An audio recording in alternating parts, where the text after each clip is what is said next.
The school board work session begins in 1 minute. Please take your seats. Again, the school board work session begins in 1 minute.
Good morning.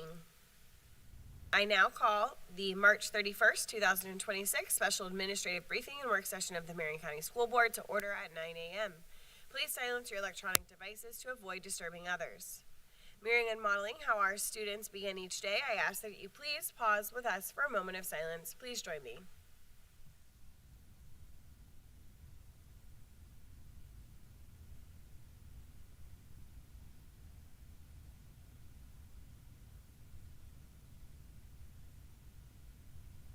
I will now read our board commitment statement. We are the Marion County School District Leadership Team. When we come together to work, we are efficient, effective, and productive. Our three most important characteristics are dedicated, transparent, and individually responsible. To work well together, we must demonstrate respect, confront reality, and be accountable. We will put students first, and we will leave a legacy of success. I would like to ask the school board attorney to explain the rules for this public workshop. Good morning, Attorney Powers. Good morning. Is my microphone working? I don't believe mine is either. Well, you're working. I'm working? Okay.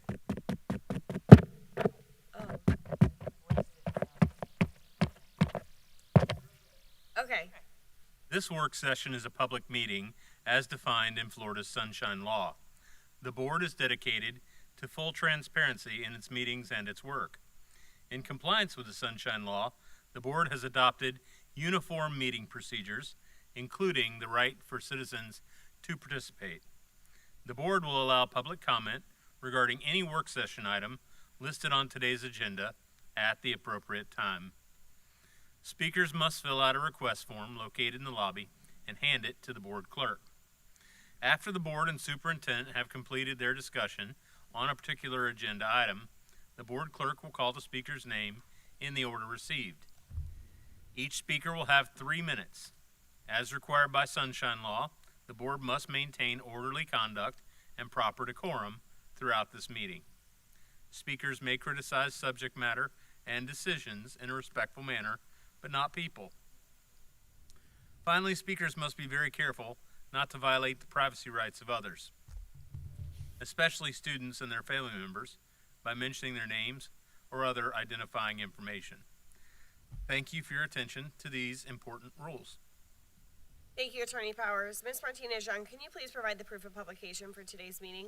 The notice for the March 31st, 2026 Special Administrative Briefing and Work Session was published in the Ocala Gazette on March 13th, 2026.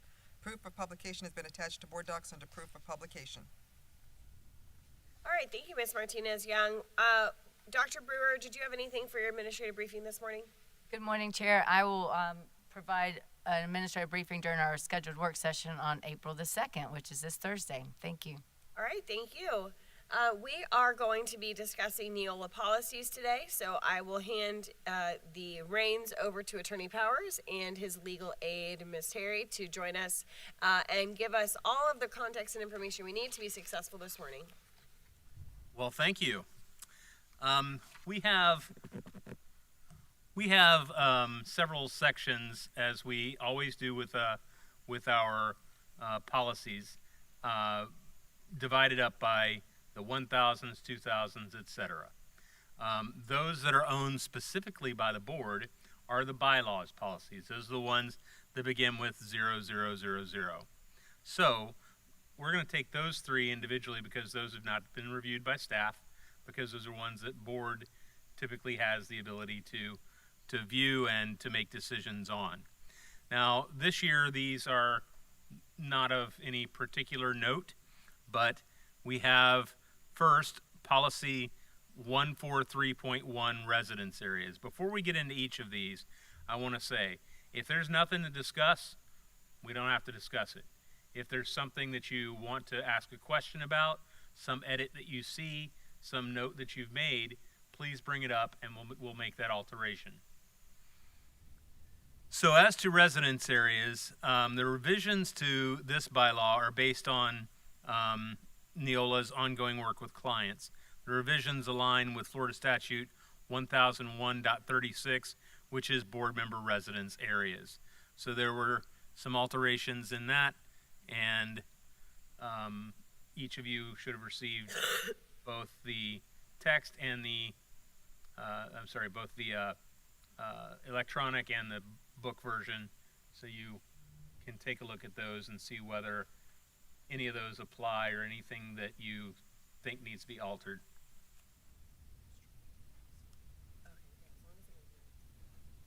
We're good.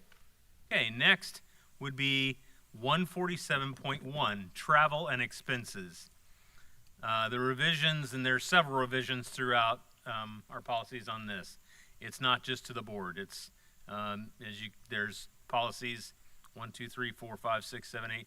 There's about 12 policies affected.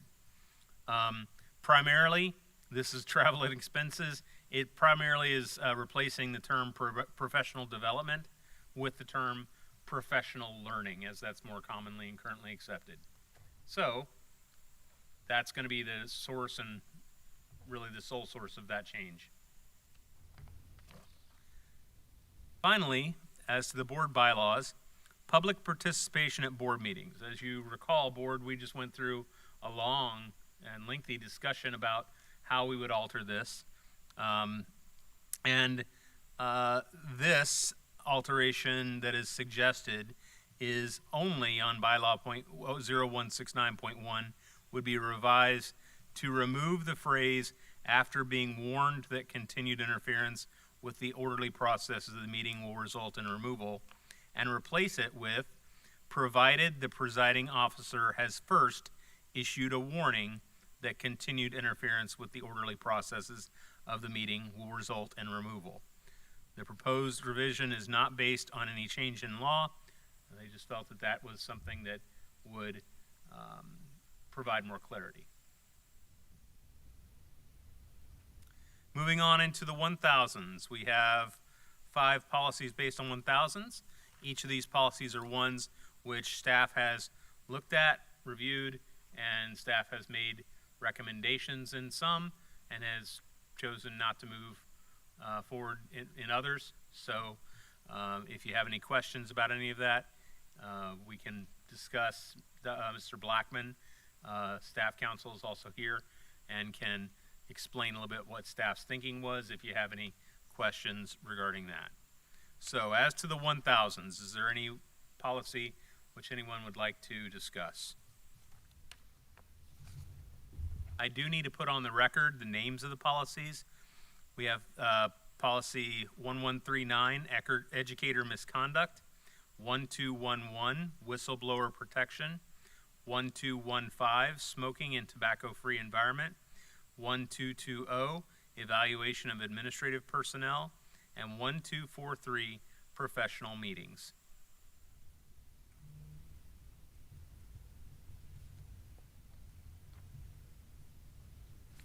After appropriate wait time, hearing none, I'll move on to the 2000s section. The 2000s sections, we have parent and family involvement in the school program, policy 2111. And this is one which we will need to discuss, so I'll come back to this. 2125, school advisory councils for school improvement and accountability. 2260, non-discrimination and access to equal educational opportunity. 2261, Title I services. 2261.02, Title I, parents' rights to know. 2266, non-discrimination on the basis of sex in education programs and activities. 2371, Hope Scholarships.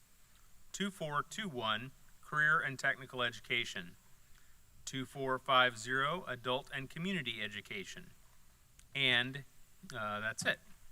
Going to the first policy, 2111. As to this update, the policy under B, it says relationships with families, and B is effective communication. It's simply missing text. So we need to either delete that or add the text we wish it to have. If I may add, this was not presented to staff for review. This appears to be something a little bit different, so I'm not able to provide staff input on this one. Can we go ahead and pull it and place it on the second, part two? Yes. Because we have a part two in a month anyways, for advertising purposes, that we'll have to meet regardless of how, regardless of how effective we are today, we will still need to meet for our part two because of some advertising, for some of the policies. So, can we just go ahead and pull it? You guys can review it and we'll put it on part two in a month? Yep, Absolutely. and we've cross-advertised, so that works. Okay, perfect. Going through the remainder of the 2000s. I had just a thought on the Hope Scholarship, which, remind me which one that is. 2371. Thank you. Just a thought that occurred to me yesterday meeting with a principal. When we have all of so a Hope Scholarship allows them to take their seat and apply it to another school, public school that has space, meaning under 90% capacity, or a private school, right? So because of the balancing that we're doing at the high school level this year, there will only be one public high school opportunity for people to transition into for a Hope Scholarship. And I don't know that we've effectively messaged that. I just want to make sure that as our discipline officers are having those conversations in the coming year, that they're clear about the limitations from a public school perspective. Because as we near capacity at most of our campuses, or at least at 90%, we will not have allowable space for a Hope Scholarship student to transfer into. So I just wanted to, the thought occurred yesterday to me.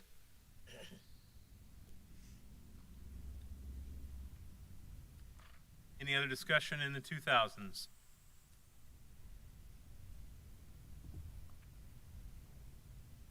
Moving on to 3000s, which deal with instructional staff.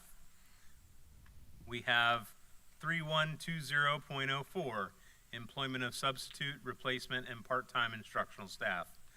3129, conflict of interest. 3129.01, tutoring. 3130, appointment, assignment, transfer, and promotion of instructional staff. 3211, whistleblower protection. 3215, smoking and tobacco-free environment. 3220, evaluation of instructional personnel.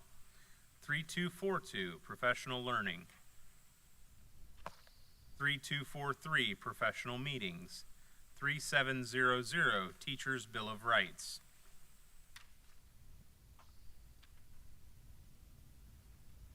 Regarding substitute teachers, one of the things that's come up that I think is addressed in this policy, but I don't know exactly where, is a minimum age requirement to be able to be a substitute teacher.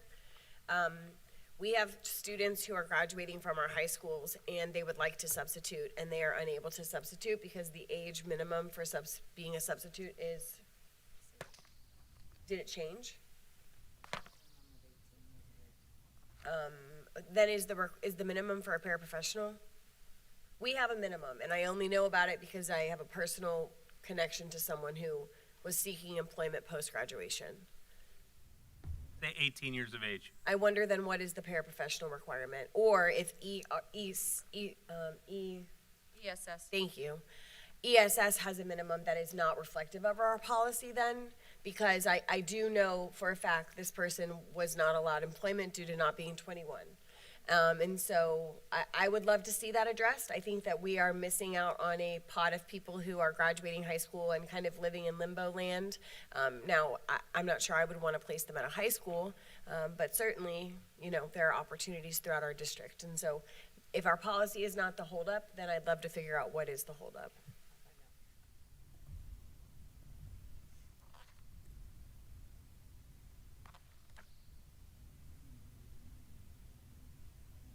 Oh, I know what it is. It's not the age. It's number 1 under substitute qualifications. It's essentially an age because it says hold a high school diploma or equivalent and 5 years of work experience. Well, how can I have 5 years of work experience and be 18? It's literally impossible. 60 credit hours, you could potentially have 60. Yeah, but if I'm 18, I don't have 60 credit hours either. So if I'm a I mean, you could, I did, but those are few and far between. So if I'm 18, I just graduated from North Marion High School. I haven't quite figured out what I'm going to do with my life. And I know that maybe I want to go into education and I want to be a substitute. We can't hire them because our own policy restricts it because they are 18, which means they didn't start work at 13. And so I would love to see this board change our policy to reflect us able to hire our high school graduates as substitute teachers. And the barrier, it's not age, but it is age because of the 5 years work experience. So I apologize for thinking it was age. It was an age-related barrier. So the 5-year verifiable work experience or an AA degree or 60 college semester hours. So you're asking for it to be any high school diploma holder as opposed to those that have already done dual enrollment and or AP ACE type work for any high school diploma holder. Well, you can have some AP and ACE, you could have all the AP and ACE work and you're not gonna have 60 credit hours. True. I mean, you could have been a high school, you could have been an ACE program completer, top of your class, you missed out on UF, so you're gonna do Santa Fe online and live at home for 2 years so that you can get into UF, because that's your dream school. And we can't hire that kid. Right. And I just think we're creating barriers when we clearly need to continue to grow our own, and we're passionate about growing our own, and this is a barrier. I want to make sure that we read that out carefully because, can you highlight that again or bring it up? Okay, hold a high school diploma or equivalent and 5 years of verifiable work experience. That's one way to get there. Or an AA degree or 60 college semester hours. Those are 2 other ways to get there. So, the only one in which there must be 5 years of verifiable work experience is if the person only has a high school diploma. So And less than 60 hours or an AA degree. if they have 60 college semester hours or they have an AAAS degree, If they don't have 60 hours, then the only option for them is a high school diploma. So if they were an ACE program completer, an IB student, an AP student, and they have credit hours but not 60, their only option to be a sub is option 1, which is a high school diploma and 5 years verifiable work experience. correct? So, sorry, can we have open? Yeah. So let's just use a hypothetical. Say you have a recent high school graduate who has been a volunteer Sunday school teacher in the 3rd grade class for the last 2 years and has verifiable kind of teaching experience of sorts, but we also still now provide a training program for substitutes that they're required to go through, so that would fulfill that requirement. But because they wouldn't have the other pieces to this, they wouldn't be eligible. And I would say there probably are even students that are leaving our career educator program at Vanguard High School None of them are eligible. who are not eligible for this. So the question, I agree with you, Dr. James, but the question is, are there any other parameters that we want to put on it other than just being 18 years of age and a high school diploma holder? Is there anything else that we want to require? The other factor is that we farm out our substitute teacher work to ESS. So we may have a minimum floor, but that doesn't keep them from having something higher. Now, we can negotiate with them, but we can't mandate that they may wish, for whatever reasons they have, liability reasons or whatever, they may decide that age 21 is what they want, or only an AAAS degree, period. So that might be something that is still a fly in the ointment for trying to make this work. And well, maybe it makes most sense because we have a part 2 for Ms. Marion and staff to address some of the concerns we talk about today and bring it back for round 2, so that we can get HR's perspective on it. But Board Member Thur? I would agree that it's going to take more work and more research to see what we can do. I think it's incredibly important to find ways to employ our recent graduates with parameters in this situation. And some of the parameters that I can think of are not at the high school. I think that would be asking a lot of an 18-year-old to substitute in a high school. This is just off the top of my head. I also think that it is an opportunity for us in terms of our career and technical education to continue to strengthen this pathway so that anyone that is thinking of possibly going into the teaching field would need to potentially participate in a future educator type elective would be another option to grow and expand that program, because it's only at Vanguard right now, correct? So there's an area. Yeah, we have it at Forest, Dunellen, South Marion High School. We'll have the future educators. Oh, okay, will have, but currently? Currently have. Currently have. Currently. Okay, so that's really good. The other thing is with verifiable experience, Board Member Campbell shared the church teaching example, Sunday school. That very relevant. And also too, working in a daycare would be another example. Being a camp counselor would be another example. So I think that there's work to do on this, but I love the idea of it. It's just creating a pathway and having the right guardrails so that not only are we protected as a district, but the student is too, the young adult. Madam Chair, Yeah. my thoughts on this is, we are, I think, charged with creating different pathways for our kids, our students, beyond graduation from high school.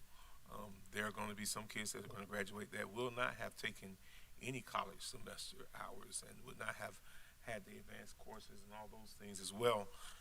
That should not negate them from participating. I was thinking along the lines of what Ms. Thor was saying, that there are having some type of electives that if they've taken these electives, it would kind of put them in line to getting in that pathway of becoming a substitute teacher. I also think as well there should be some guardrails that they should not be at high school, because they're dealing with their peers. They're dealing with their recent peers, and that's going to create a huge obstacle for them being successful, because they still haven't differentiated between student, staff. So that issue has to be resolved. I do want you to tread lightly on this piece, and I'm saying it as a clergyman, just because, and I thank Dr.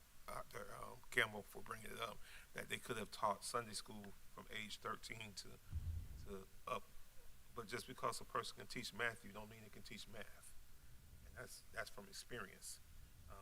We need to make sure that they're able to handle it's a completely different setting, So I think we do need to create something. I do think there'll be kids that's going to graduate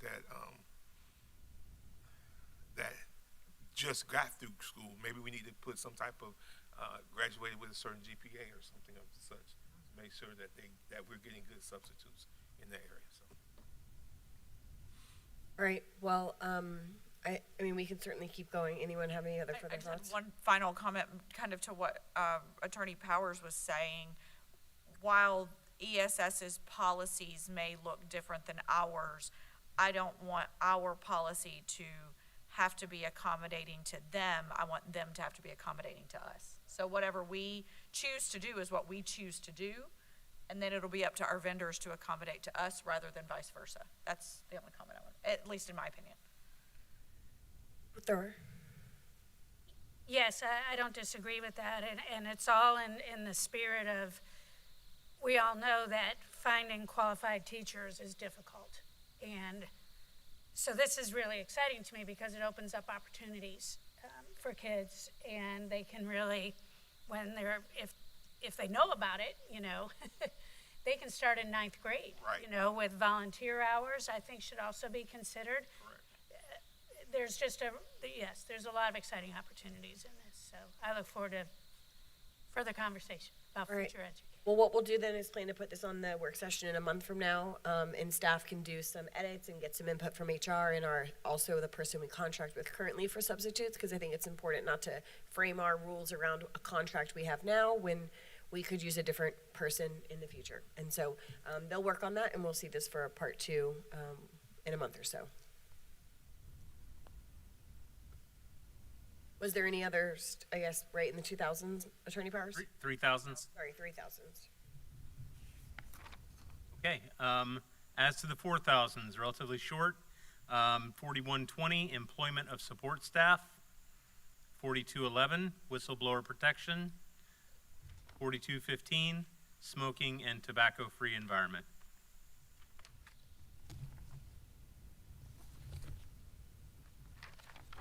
Specifically, 4120 is likely the only one the board would consider reviewing if it chose. Would be it's incorporating the removal of the term highly qualified and replacing it with state level requirements. Policy 4120 also removes references to highly qualified paraprofessionals. So that's in keeping with requirements under the Elementary and Secondary Education Act, as amended by the Every Student Succeeds Act. I have a question applicable to this potentially, but may not be in policy. It was brought to my attention, which hadn't really occurred to me, that when we do offer raises for MESP, MEA, IUPAT, and then obviously our non-represented, we do not give raises to part-time employees. And for the most part, the only people that I understand fall into that are cafeteria monitors. I think maybe there's maybe a few other people who fall into that class of work, but specifically cafeteria monitors who work a part-time hours are not given a raise. So some of them have not received a raise ever. And some of them have been doing that work for a really long time. I don't know if that's represented in this policy or not, but as a board member, I think, especially because of the fiscal impact is really so small in the grand scheme of things, I believe, I would love to see if there was a way to adjust our procedures or policy with that to acknowledge their work, because they've essentially not received even a cost of living raise, and because they're part-time employees. which I'm not sure the board is aware of, but Dr. Campbell.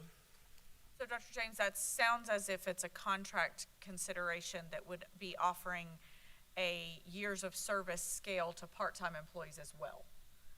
And Well, that, we don't do steps though anymore, so it's not a step. It's not a years of service step. We don't do steps anymore. All we do is say, hypothetically, we don't. I mean, if you look at all of our salary schedules, they have certain. they're a years of placement experience. schedule though.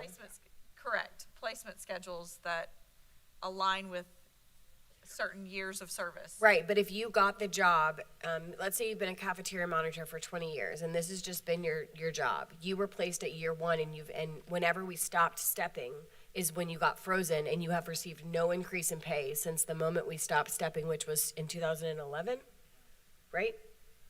Around 2011, we stopped doing steps, which is, we're pushing almost 15 years now, and there's been no increase in pay, other than to make sure they were at minimum wage, which we did obviously, right, for everyone, because we had to. And so it's my desire as a board member to at least have a conversation about that, but certainly if the rest of the board isn't interested, we don't have to.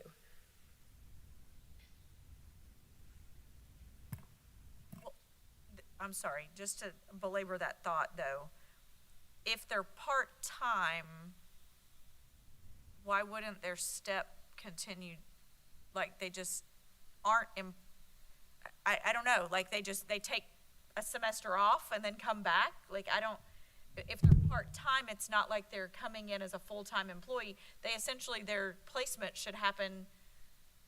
should be a rotating placement. But there's no change in placement. The way we even show our salary schedule to me is misleading, because it looks as if you're moving on a salary schedule that you're not.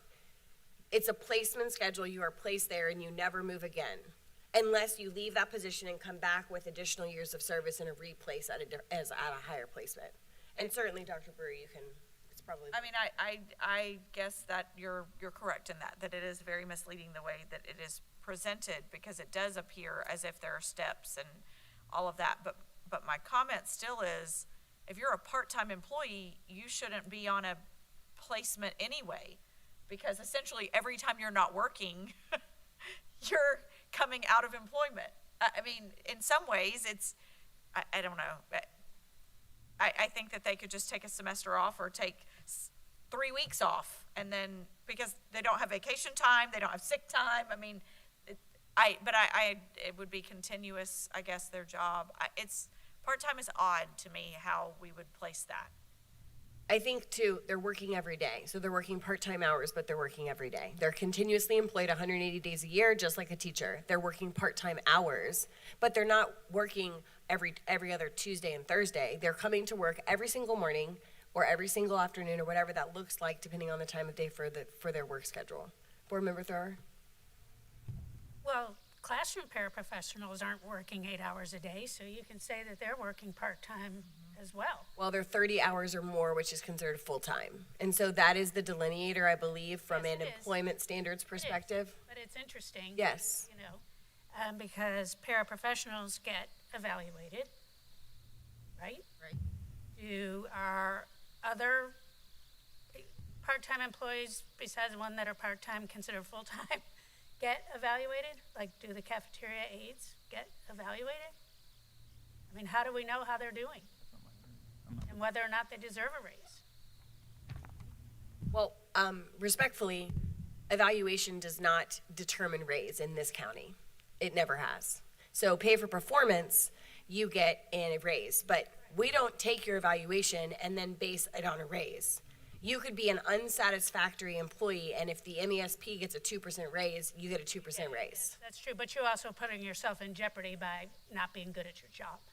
So, Well, unless you have continuing contract, and then, yes. I mean, there are lots of nuances, but your performance at work has never stopped anyone else from getting a raise in this district. understood. I don't agree with that philosophy, but that's just kind of public education. Right, understood, but it still makes me wonder whether or not our part-time employees are being evaluated, because if they're not, then under what conditions, other than something really drastic, you know, wouldn't you have to document if they're not doing a good job, and document against what? You know, their job responsibilities as reflected in their job description. You know, I think this definitely warrants some further conversation, because if we have long-term part-time employees that are doing a great job and arguably taking on more and more responsibility, you know, why wouldn't we compensate them, would be my question. Well, and I'd say certainly the children in the cafeteria don't behave the way they did 20 years ago, right? And our options have changed. Yeah. Reverend Cummings, did you have thoughts? I saw you. Okay. Did you have anything? I do, Chair. I'd like to know, when we bring this back, who all falls in that category? Do we have another group besides cafeteria aides, and how many people that impacts as a total? We can bring that back. I've asked those questions. We'll bring that back, but Attorney Blackman. I guess we absolutely can bring that back, as Dr. Brewer said, but if there's something particularly in this policy that Yeah, is I being don't think reviewed. that's Well, and part of this policy. And that's what I started with is, Yeah. I don't know that this is even in the policy, but it may be procedure. But seeing as it's tied to this classification of employee, I wanted to bring it up because it wasn't something I was aware of. Let me ask a question too. At some point, I'm seeming to remember something. Wasn't there some part-time transportation folk as well? Yeah. Mm-hmm. We hired part-time bus aides. Well, they're not 8 hours, so. Well, anyone, but part-time is, and I'm no HR executive, but I believe it's 30 hours or more is full-time. And so if you are working a 6-hour day times 5 days a week, that is full-time. So it's the individuals who work less than a 6-hour day. Right. And I know there were some in transportation at one point that were not, because once you're part-time, you're not eligible for the full range of benefits, correct? And Yes, and benefits to me is different, and Correct. that's a different conversation. Correct. I agree, that's a different conversation, but we're talking about if you're in a part-time position, you're not ever eligible to get a pay raise. And so we need to talk about all those that fall into that. Yeah, MAP probably as well. Yeah. So again, it probably isn't even for a policy conversation. I don't know that we need to bring the policy back because this conversation is not reflective in policy. But maybe the superintendent, it could be put at some point in an HR update. Yes. As we get into negotiation season, maybe. Or maybe it's more appropriate for a shade session when we're doing negotiations. I'm not sure, but And, I will comment, part-time employees do not require evaluations. and we're, and Currently. didn't at Not one getting point, any raises. didn't at one point we were splitting like paras that were doing like part-time paras too, I thought. That were like, We have job sharing. job sharing. What are they considered? that's only for teachers, though. No, I thought it was paras as well, wasn't it? I don't know. I'd rather bring this back when we have full information. I just don't want to share Correct. information that's not accurate. Correct. May I say something? Yeah, go ahead. And I think that as we review these policies, as these types of questions come up, it's natural, you know. It doesn't fall under policy, this one doesn't sound like, but it certainly has, you know, opened some discussion, you know, about ways we may want to try to improve some procedures and practices, or not, but, so thank you. Okay. Okay, moving on to 5,000 students. I'll put the policies on the record. 5330.01, epinephrine, anaphylaxis, and self-administered medication. Terry, make a note that we need to check the spelling of the, Yeah, anaphylaxis is spelled they've wrong. spelled anaphylaxis wrong.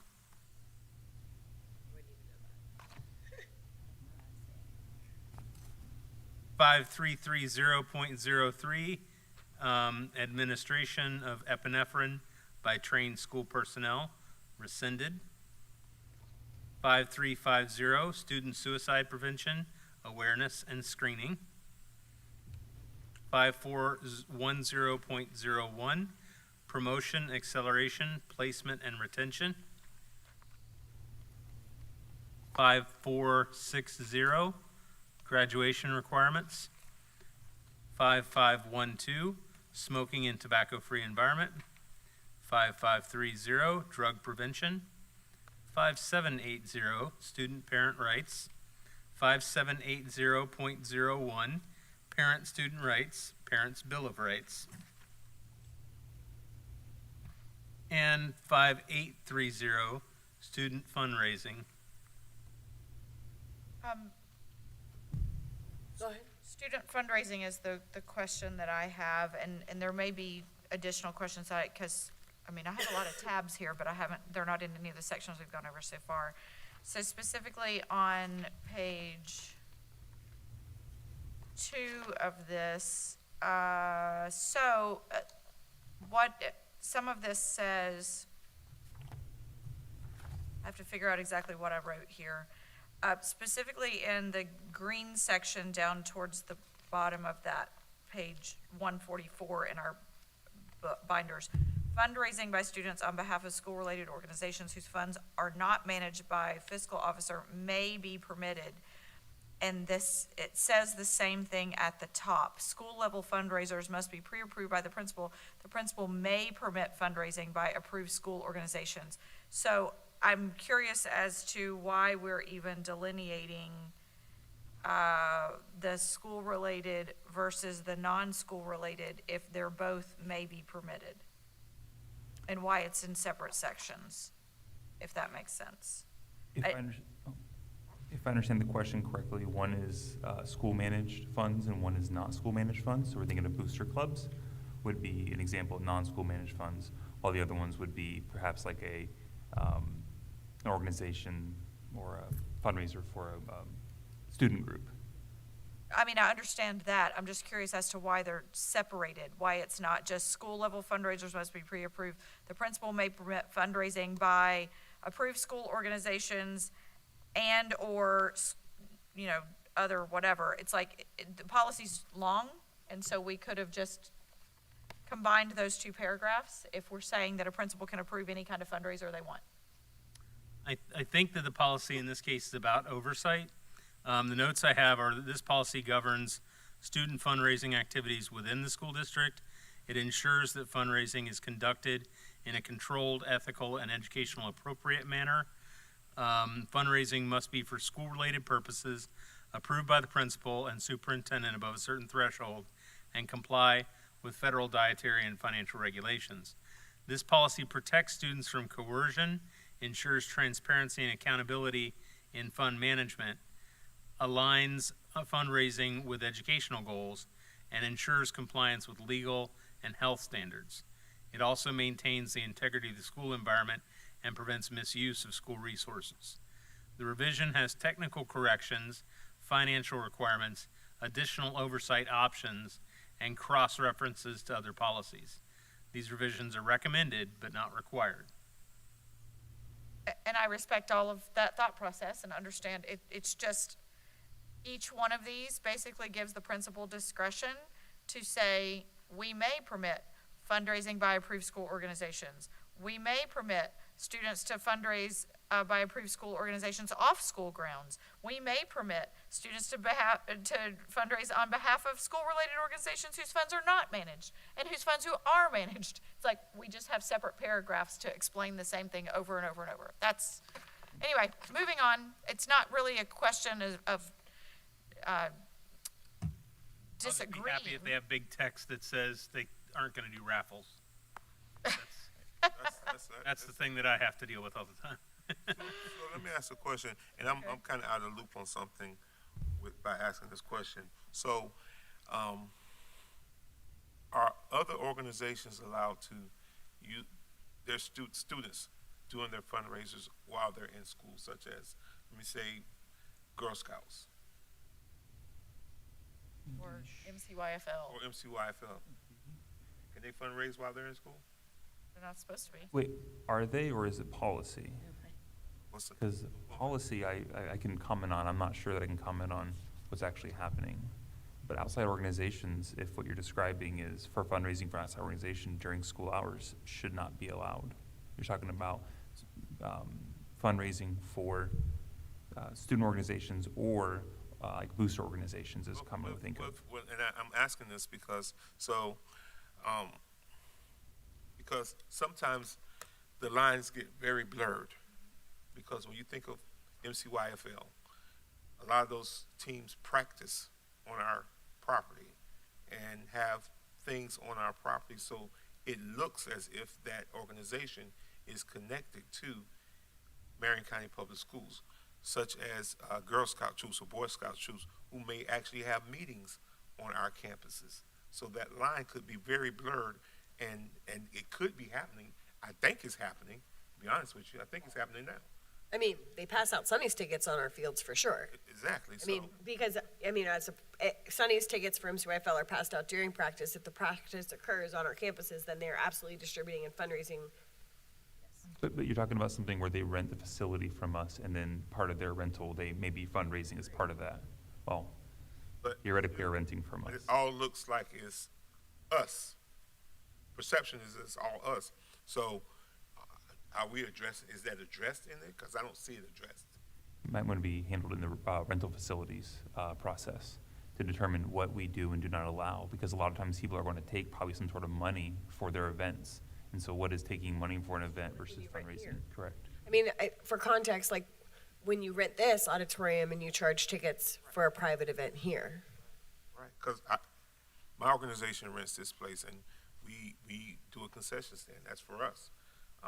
But the parameter, there needs to be some clear parameters on it. And maybe in the rental agreement, and I'm just opining here, could indicate that when people are doing these events, they make it very clear they're not part of Marion County Public Schools. And there may be some sort of delineation in that way, but that could probably be handled in procedures through rental agreements, I would think.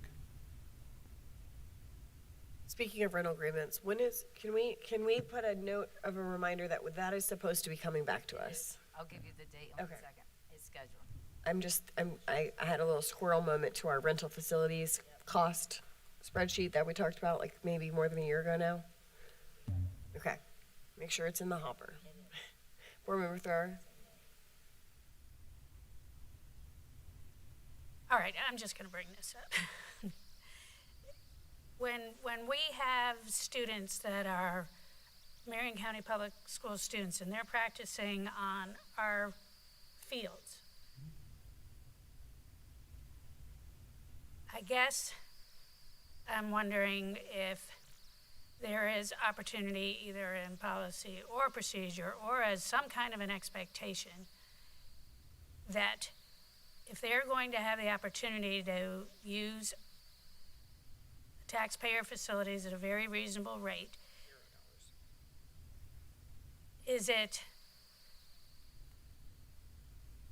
would it also be reasonable to expect those organizations to uphold our attendance policies? In other words, have things built into I'll use MCYFL as an example, Great example. something to ponder. I would Embedded love in it. the rental agreement. Yes. And I would, a rental agreement would, I apologize. And I've said many times to staff, when we're coming to rental agreement, certainly it's a bargain for exchange. And certainly people can give different rates depending on what kind of return we get. And a return could be a enforcement of our attendance policy. Just as giving it as an example, I'm not saying that's what's happening. And as another hypothetical example, also earn potential discount on the rental agreement, maybe, Yes. or stellar attendance. Well, and currently, when you offer the product for free, you can't negotiate jack diddly, which is why we need to come back and have the conversation, I believe, because I think there are things that we could absolutely negotiate for to support the work of Marion County Public Schools. That would all presume that we're charging for our product, which for MCYFL specifically, we are not charging. And so you can't negotiate when you're already at the bottom. But I agree with you. I mean, also, I know I was with Heather Guest at Bellevue High School yesterday. She doesn't even allow them to practice on her fields anymore because of how atrocious the adults behaved on her campus, which was completely in violation of school board policy. Vaping, doing recreational drugs, things that were completely beyond our standard. And she said, you're not allowed to be here anymore because there's no benefit to her to have them there, right? And so I agree, like beyond just that, there is a decorum level of expectation for how adults behave that should be upheld if they're going to continue to be on our campuses as a reflection of our organization. Absolutely. And to Board Member Cummings' point, when someone driving by or walking their dog or whatever, they don't know that it's not us. So even though we may or may not be charging,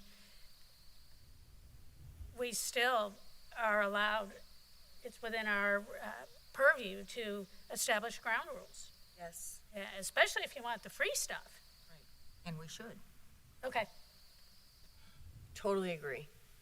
well, it sounds like there's consensus.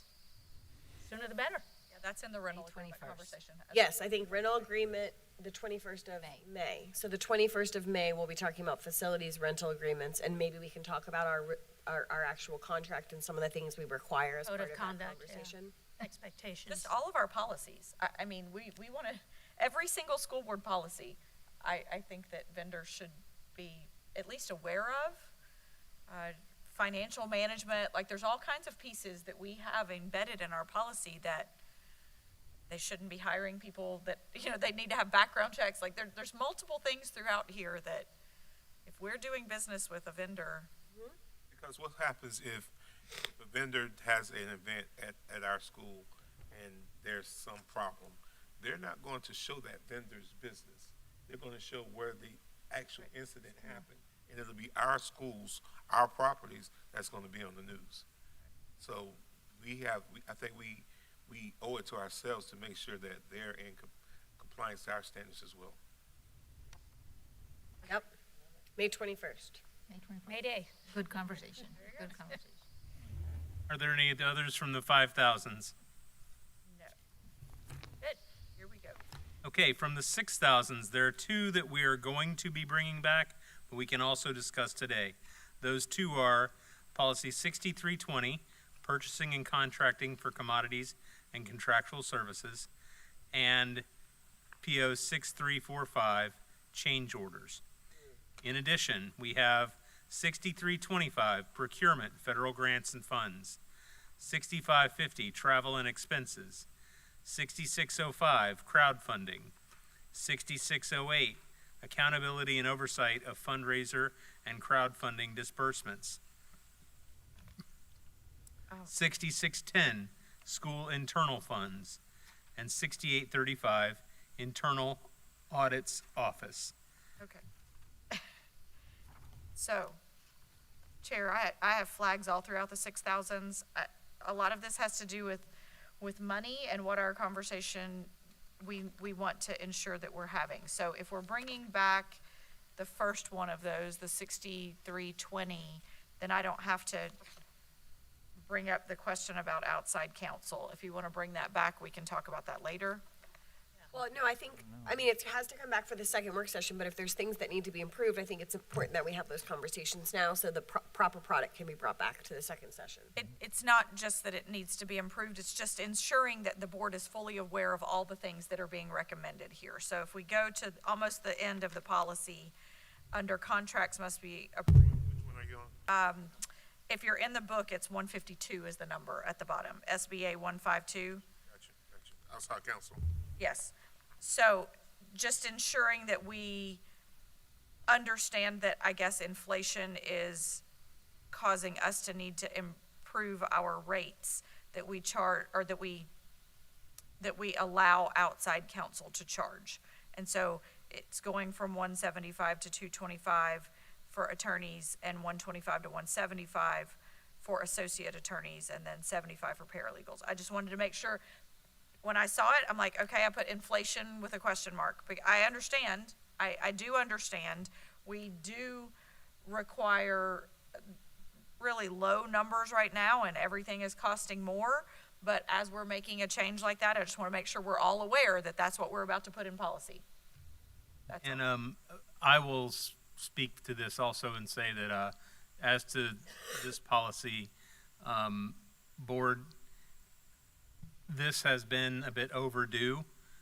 It is a small increase, but obviously the number of hours will be impacting us. However, it's also a matter of the fact that it's a maximum rate. This is in keeping with, it's not just a number picked out of the air, Florida Admin Code 2-37.010, private attorney services. The state actually has a list of what it will pay for private attorney services, and that has gone up as of a few years ago. We've remained flat and not increased to that amount. In fact, even at that slightly increased amount from, I think, 175 to 225, it is exceedingly difficult to find counsel who will work consistently at that. We are fortunate to have a couple that work for our risk management who have consistently been good partners with us and continue to do that. Our outside counsel does have to expand occasionally into other areas. We tend to minimize the amount that we seek outside counsel, but when we do need them, it becomes difficult for us to locate counsel who are going to work for, essentially $150 less than what the rate would be that they would choose to pay another government entity. Madam Chair, let me ask a question, because we went through this a few years ago when Dr. Mayer was doing her thing and sought outside counsel. And I'm asking this to the attorney because I don't know.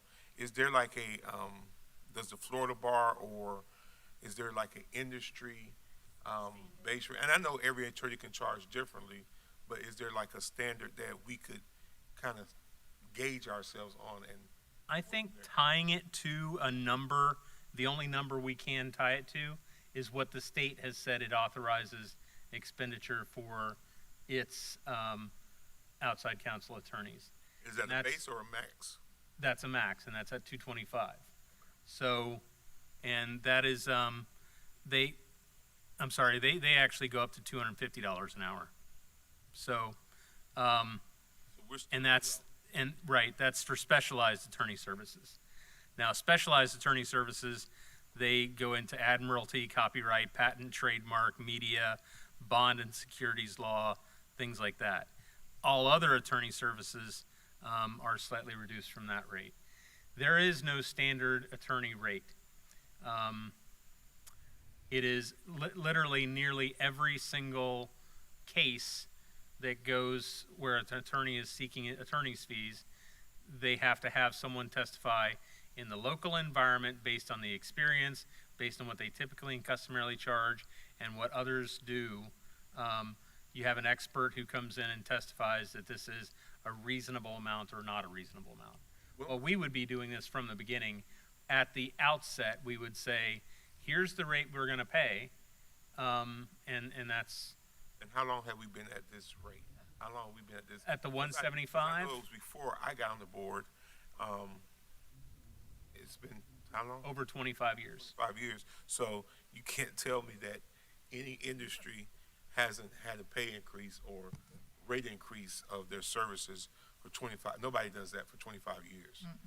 Nobody. Most of our own staff have experienced over that time frame nearly double a pay increase as opposed to, what we're looking at. The wording is also important too, because it says shall not exceed. Right. So we could even go, wherever we land, going up to whatever seems to be the common practice now, maybe look at other schools, whatever. And then if it goes up some more, again, have that verbiage in there, shall not exceed. And if it's folks that have been doing business with us a long time, and there's a good business relationship, hopefully they'll give us a break. At least there's the opportunity there. Well, it also, as much as I don't like to say this about my own chosen profession, it begs for someone to say, I would give you a lighter rate and then charge more hours. It's like the mechanic. If they think this is a $1,500 job, Sure. It's going to take them 3 hours, and you say, what? That's $500 an hour. Okay, it'll take me 10 hours, and I'll only charge you, Right. 150. So, and ideally, we have staff with enough expert.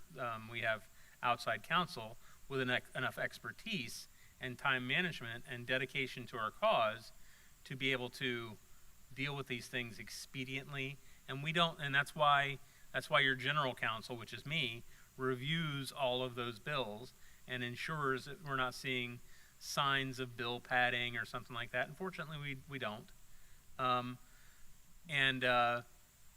We do know that sometimes firms will use the associate attorney or paralegal services, and they use those judiciously in such a manner to improve, to be able to give us the services without having to charge necessarily more.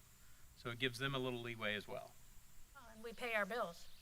Absolutely, So and there's having a solvent paying do it, client is a godsend. Don't bounce. So the reason for the conversation, I don't disagree with all the things that have been discussed for sure, and I understand inflation is inflation. I understand you get what you pay for, and so we want to ensure that we have the ability to pay for the experts that we need.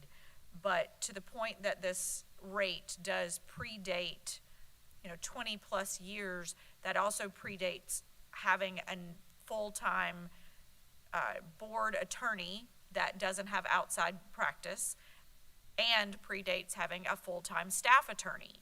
So we do have a much larger legal department, if we're even including both of you together in the same legal department, and you're not. We have much larger legal department than we ever had in the 20 plus years of having this rate. So I respect it, completely get on board with it, just wanted to make sure we had the open conversation about it, because there are community conversations about how much we spend on legal. I think the community also can understand how litigious the society has become. And anybody can sue for anything, and that has changed in the last 10 to 15 years as well. So I think community perception is one thing, but just wanting to have the conversation, because if we're talking increases on legal fees, we need to have the conversation as it gets embedded in policy. And fortunately, because of Mr. Blackman's presence in disciplinary hearings and staff and student discipline, and also with our completely handling EEOC and FHCP complaints and things like that, we have, it is vanishingly small compared to 10 years ago, the amount of outside counsel fees we would have had to incur. So most of the outside counsel fees that we incur are related to risk management. And in general, I believe that we are getting a pretty extreme value for those. And that comes from the relationship. All right. I will, remember Carmen? This doesn't go along with the rest of the conversation, but I personally am excited to see that we've added, with outside counsel, we've also added consultant. I've been asking for that for quite some time.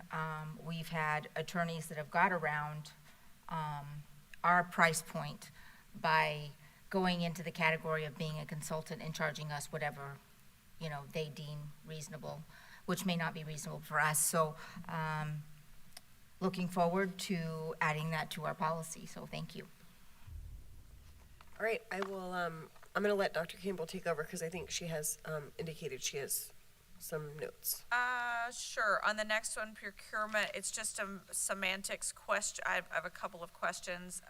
So this is policy 6325. If you're following along in the notebook, it's SBA 156. It's going to be on procurement methods. I'm curious in the phrase or the verbiage of calling a micro purchase anything under $15,000. I think I brought this up before. We're obviously raising that from 10 to 15,000 by this policy, but still calling that micro. And I don't know that I agree with it being called micro at $15,000. I know whenever you're a multi-billion-dollar budget, that may sound micro, but to the average citizen, it doesn't. So that's just a semantics question. Then also, I believe in that same policy, let's see. Mr. Blackman, do you want to comment on that? I was just going to add that was a NEOLA recommendation change. I can double check on exactly why they recommended that change, but that was not provided by staff. Okay. And I can say revisions to policy 6325 expand the record retention period for federal awards, while federal law only requires such records be retained for 3 years. Florida Green Book and General Records Schedule state and local government adopted by the Florida Department of State require that records be retained for 5 fiscal years from certain events, which doesn't seem to really apply to what your question is. So that's the only notes that I have on 6325. And then the other question is almost at the end of the policy under contract price analysis. It is a $100,000 increase there on an acquisition threshold. That was the other question. So that's page whatever, 159. Again, anytime we're raising these amounts in policy, I want to make sure we're actually having conversation about them instead of just, okay, moving on. So if we agree with that, that may have been a NEOLA recommendation, it may have been a district recommendation, that we increase that threshold. As a NEOLA NEOLA? recommendation. Okay.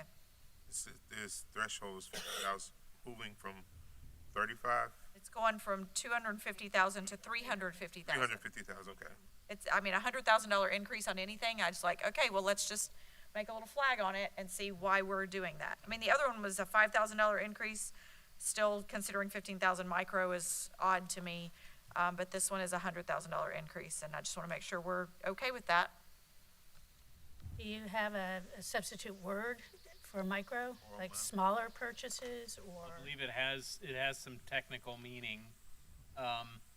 When they call them micro purchases, I don't think that, Micro versus macro? Sure. might not be a very common sense meaning, but Well, I mean, It has micro technical purchases meaning. may be made without soliciting competitive quotations, considers the price of reasonably based, research, blah, blah, blah. So, I mean, it's, maybe anything under 15,000 doesn't need to have a competitive bid to it. I don't know. I mean, that's gonna mean all of the T-shirt orders and all the, things like that. So I just, and that's possibly true. I don't know. It's just anytime we're making these dollar increases, I wanna make sure that we agree with the policy change as we're doing them. So if you all agree with it, then that's fine.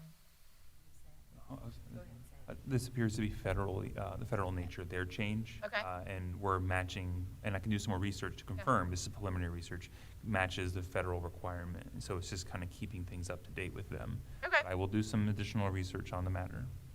Okay. That's fine. Code is FAR 2.101. Okay. Well, in a later policy, we have something where we're wanting to go, actually it's in travel and expenses, where we're wanting to go to the state rate instead of the federal. So if we're using federal here, then what's the state? If you could find out that as well, maybe state as alignment with federal. But if we're trying to go more to the state rate versus the federal, then maybe not. Because it's federal grants on this one. Okay. The other one is our choice to choose. We have Okay. to do it at least, I believe, the state rate. I know we're not to that one yet. Yeah. But we were at a higher rate, and I believe the recommendation is to drop it to a lower rate. Right. So Dr. Campbell, do you want to see this one brought back, or? I mean, maybe just the questions answered. It doesn't necessarily have to have us have a belabored discussion on it. It's just clarification. If it's federal and we're aligning with what federal law says, terrific, moving on. Or if it was, something that has more, we have more purview over, do we want to increase those amounts? And the Yeah, date we'll was- have to do a deep dive, Mr. Blackman and I, because NEOLA did not give reasoning Detail. for their Sure. change. The next policy is 6345, and that's change orders, and I know you said we're bringing that back. I did have several questions within it, so we can either talk about them now. Now? Do you want to start them, Dr. James? So obviously going from $25,000 to $50,000, change order would increase to that amount that the superintendent would have the authority to approve without board approval. Then I'm curious to know why we were taking out, this is right in the very first, second paragraph, I guess, under changing construction costs, why we're taking out that the notification would happen at the immediate board meeting following that approval. I'm not sure why that would be happening differently. I also, and I kind of tongue-in-cheek, whenever we got to the next page, just talking about superintendent's authority to approve priority change orders up to 25,000. I'm like, well, why aren't you making that 50,000 too, since we're moving everything from 25 to 50?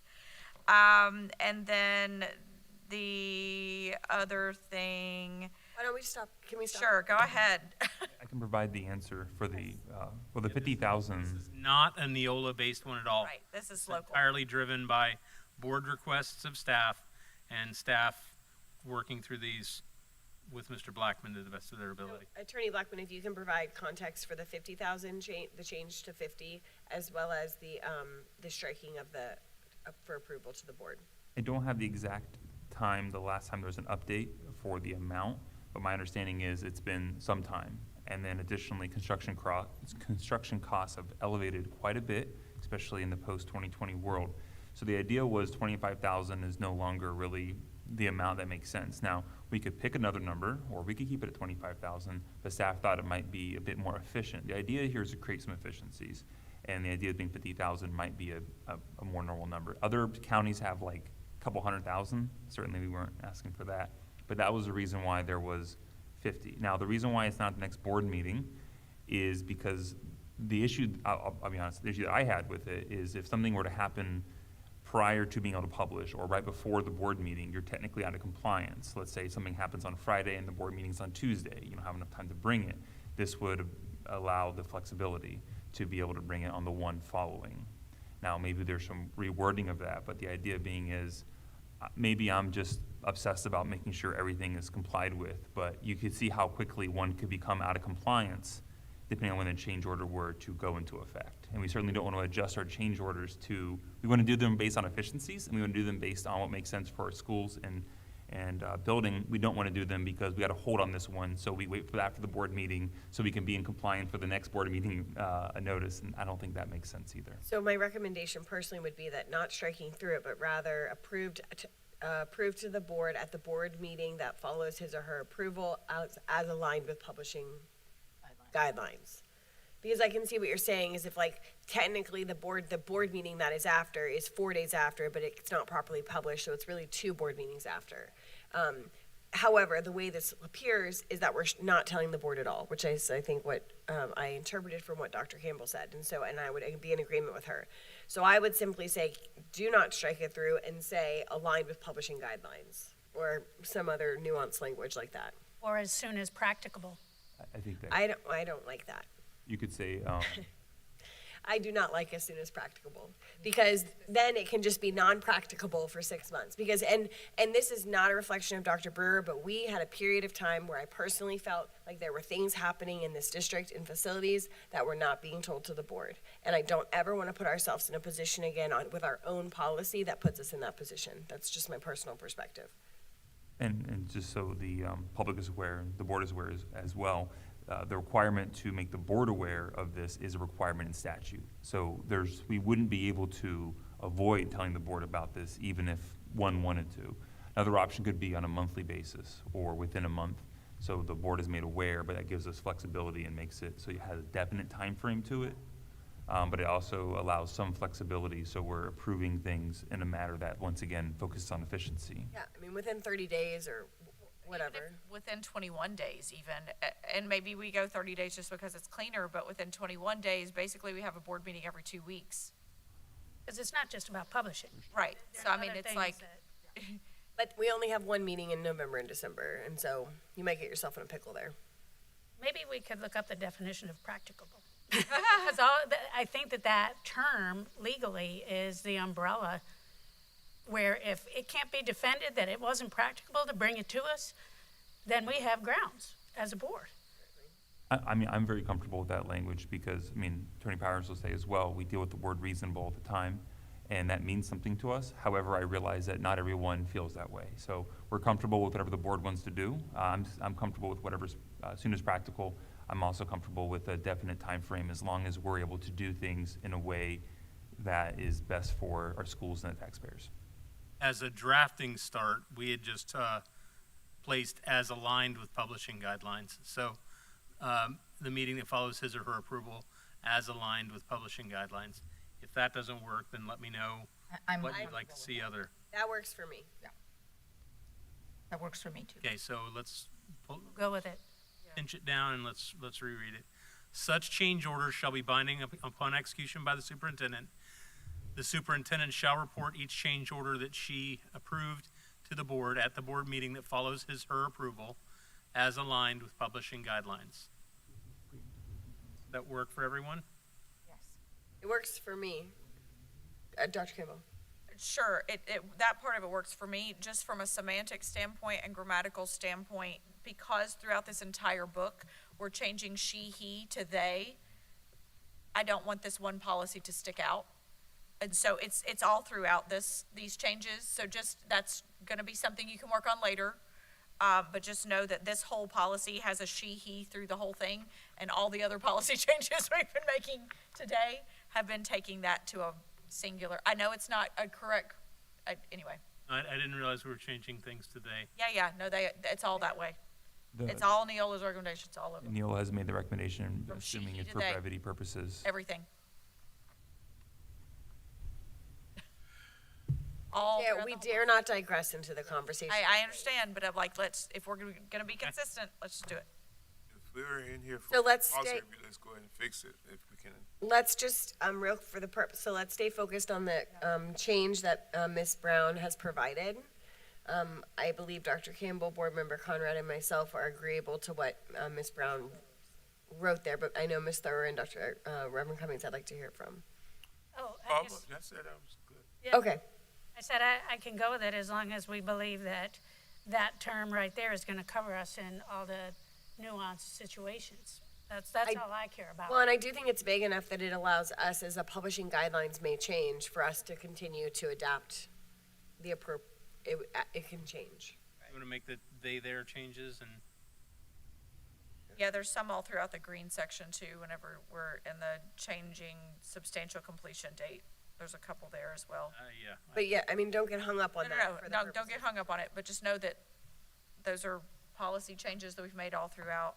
I was curious under the request by the so first of all, while I was tongue-in-cheeking the top saying superintendent authority approved priority change orders up to 25,000, I think that needs to stay the same and not go to 50,000. So I was kind of joking about that. But the other one is the request by the contractor. Do we want to embed in policy something about including the remedy of sorts? So if they've requested the extension to the substantial completion date, I know that we now have, We're not on date yet. Did you move to a date section? Because this is construction costs, because I got lots of thoughts about dates. okay, well, in the same policy, Yeah, in the same policy. I just didn't know you left the first page, I construction left the costs. first page. So Yeah, I just want to, I think let's button up the money thing first, if Got that's it. okay. Go ahead. Well, just board, what are your thoughts on changing the 25 to 50? I will say, I probably look at the information currently, as we all as chair have been, but I don't think it's gonna change much about what's reported. Because most everything is still over 50. Like, it's over 25, but it's also over 50. So most of it's still gonna be an informational only item, because there's not a lot of stuff that's falling between 25 to 50. Because if it's a change order from an additive change order, it's, I just think and I don't have a fact, but maybe, Ms. Usher can bring that back to us, because this will come back again with some data of how really impactful changing that 25 to 50 would be from a change order perspective. Yeah, I mean, I think we'd be splitting hairs on it personally, but I can go with whatever's agreeable to the board. What does the rest of the board take on the 25 or 50? I'm agreeable with the 50. Okay, Reverend Cummings? Because I agree with the reasoning. I don't think there's going to be a big change. Reverend Cummings or Board Member Thur? I don't have a strong feeling about it. If it's recommended 50, then I can go with it. Okay. Okay. It sounds like the majority of us are then fine with 50. So I think we're good to move forward with 50. Dr. Campbell, did you have things you wanted to add on that? I'm pondering, I mean, I think I'm okay with it. I think we'll talk, but we're gonna have additional conversation about it, so let me continue to But ponder it. Even, I'm like, it doesn't really matter, because no matter what, when we do our agendas, we still pull those amounts anyway. So we're gonna have discussion on them. So I don't have an issue with it going to 50. Well, we don't, We still notate them for information only. That's what I'm saying. we would stop is what policy is saying. If the number were to fall south of 50,000, it would no longer be an informational item, No longer, okay. That's fine. right? We still have to notify the board. I'm sorry, what's the question? It's hard to hear, it's really hard. So currently, if a change order is under 25,000, it is not read into record as an informational item. The board would need to be notified of even if it's under 25. We did like a 80 cents recently. Yeah, we did, yeah. Had a couple. Yeah. Now, how the board's notified, there may be some flexibility to that, but the board must be notified even if it's under 25. So the board should be getting the same notification. This is all about the superintendent being able to approve something, so we don't have to worry about getting, So what's the purpose in changing the number then? the purpose, That the superintendent has the authority to make the change without us weighing in on it. And so that's what this is Or talking her to. designee, okay. Right, so that's what this is talking to. This is like, they can approve that all of a sudden some contractor now charges $49,000 more than what we approved, that what we thought was gonna happen, and the superintendent has that complete purview without the board ever having to see it. It just becomes an informational item as opposed to the board actually having to approve that. And that's where I'm like, Vote on the change order. correct. And this has nothing, this would not be voting. And ultimately, it will be the superintendent's designee is how the language is written, so Sure. it'll typically be, I would presume, the head of Sure. facilities. Right, and that's why I'm still pondering it since it's coming back to us. Yes. I don't know how I feel about that. Well, and one thing I'm just remembering that I know that we had talked about trying to get into this policy was a threshold that wouldn't have to come to the board. So for instance, we have done recently multiple, like 80-cent additive change orders. so we can handle that through procedure, I believe we appropriate with the board's, I think, consensus, which would be, it shouldn't be in policy necessarily, because you have to be notified of every single change order. You have to be, even if it's 25 cents. Now, how you're notified of that, there probably is some flexibility. We could do it via email potentially, and on a quarterly basis or a monthly basis. Or we could do it on one item on the board meeting and have like a document attached with every single item on there. There's a lot of ways we can do it to prohibit having so much information kind of flooding a board agenda, but that would be something we would kind of have to handle separately and apart from this. So you have to be made, by statute, you have to be made aware of every single change order. So even if it's 25 cents, I have to tell you. Sure, but what we're talking about in changing of this policy is what we want the board to have authority over versus what we want the superintendent or her designee to have authority over. And if we're comfortable with saying they can approve $50,000 without us ever knowing it, then that's, I mean, not without us ever knowing it, but they can approve it, and then we're notified after the fact. And that's where, what is, and maybe apart from construction, what is our threshold right now that you have the authority to approve? $50,000. Okay, so then that answers the question. That answers. Literally $50,000 except for facilities where it's 25. Okay. Like that any answers other the question. Any other contract, it's $50,000 and the chair just signs it. Okay, then that answers the question. And if I may, this is about efficiency. That's the goal of this, which is obviously as construction costs have gone up, the goal is if there's some change that needs to be done now, we can say yes to it. And obviously the board still has oversight by reviewing it. And if the board's not content with what's happening, the board has all sorts of oversight capabilities as well, as the board's well aware.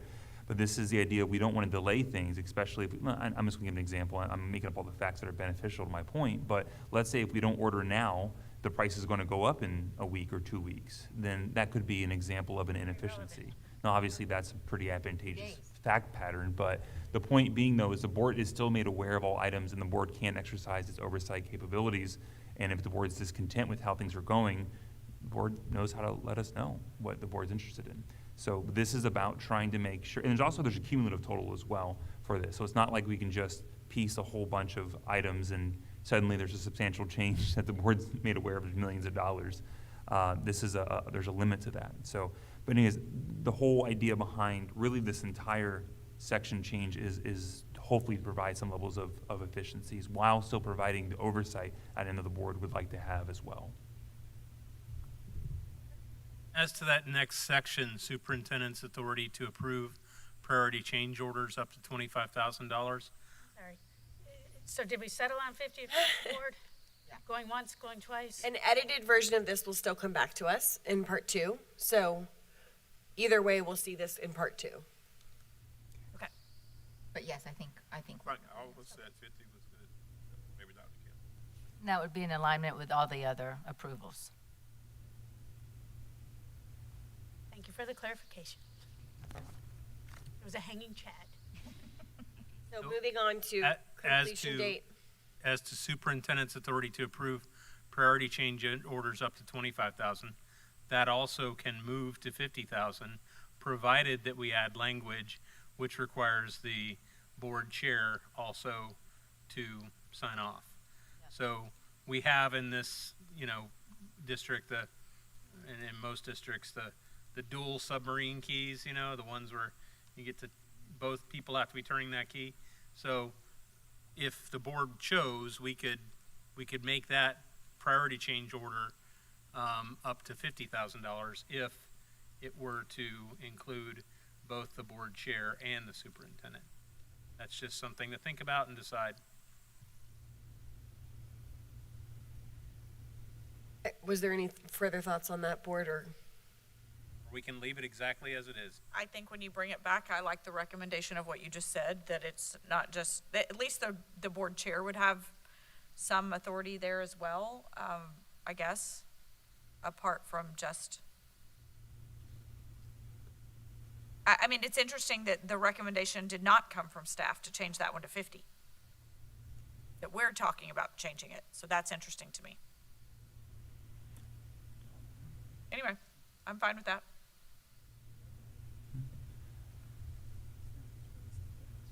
And I'll get with Mr. Blackman separately, find out if this is a change that staff would recommend or if staff would prefer to have it at 25. I don't mean to speak out of turn as to.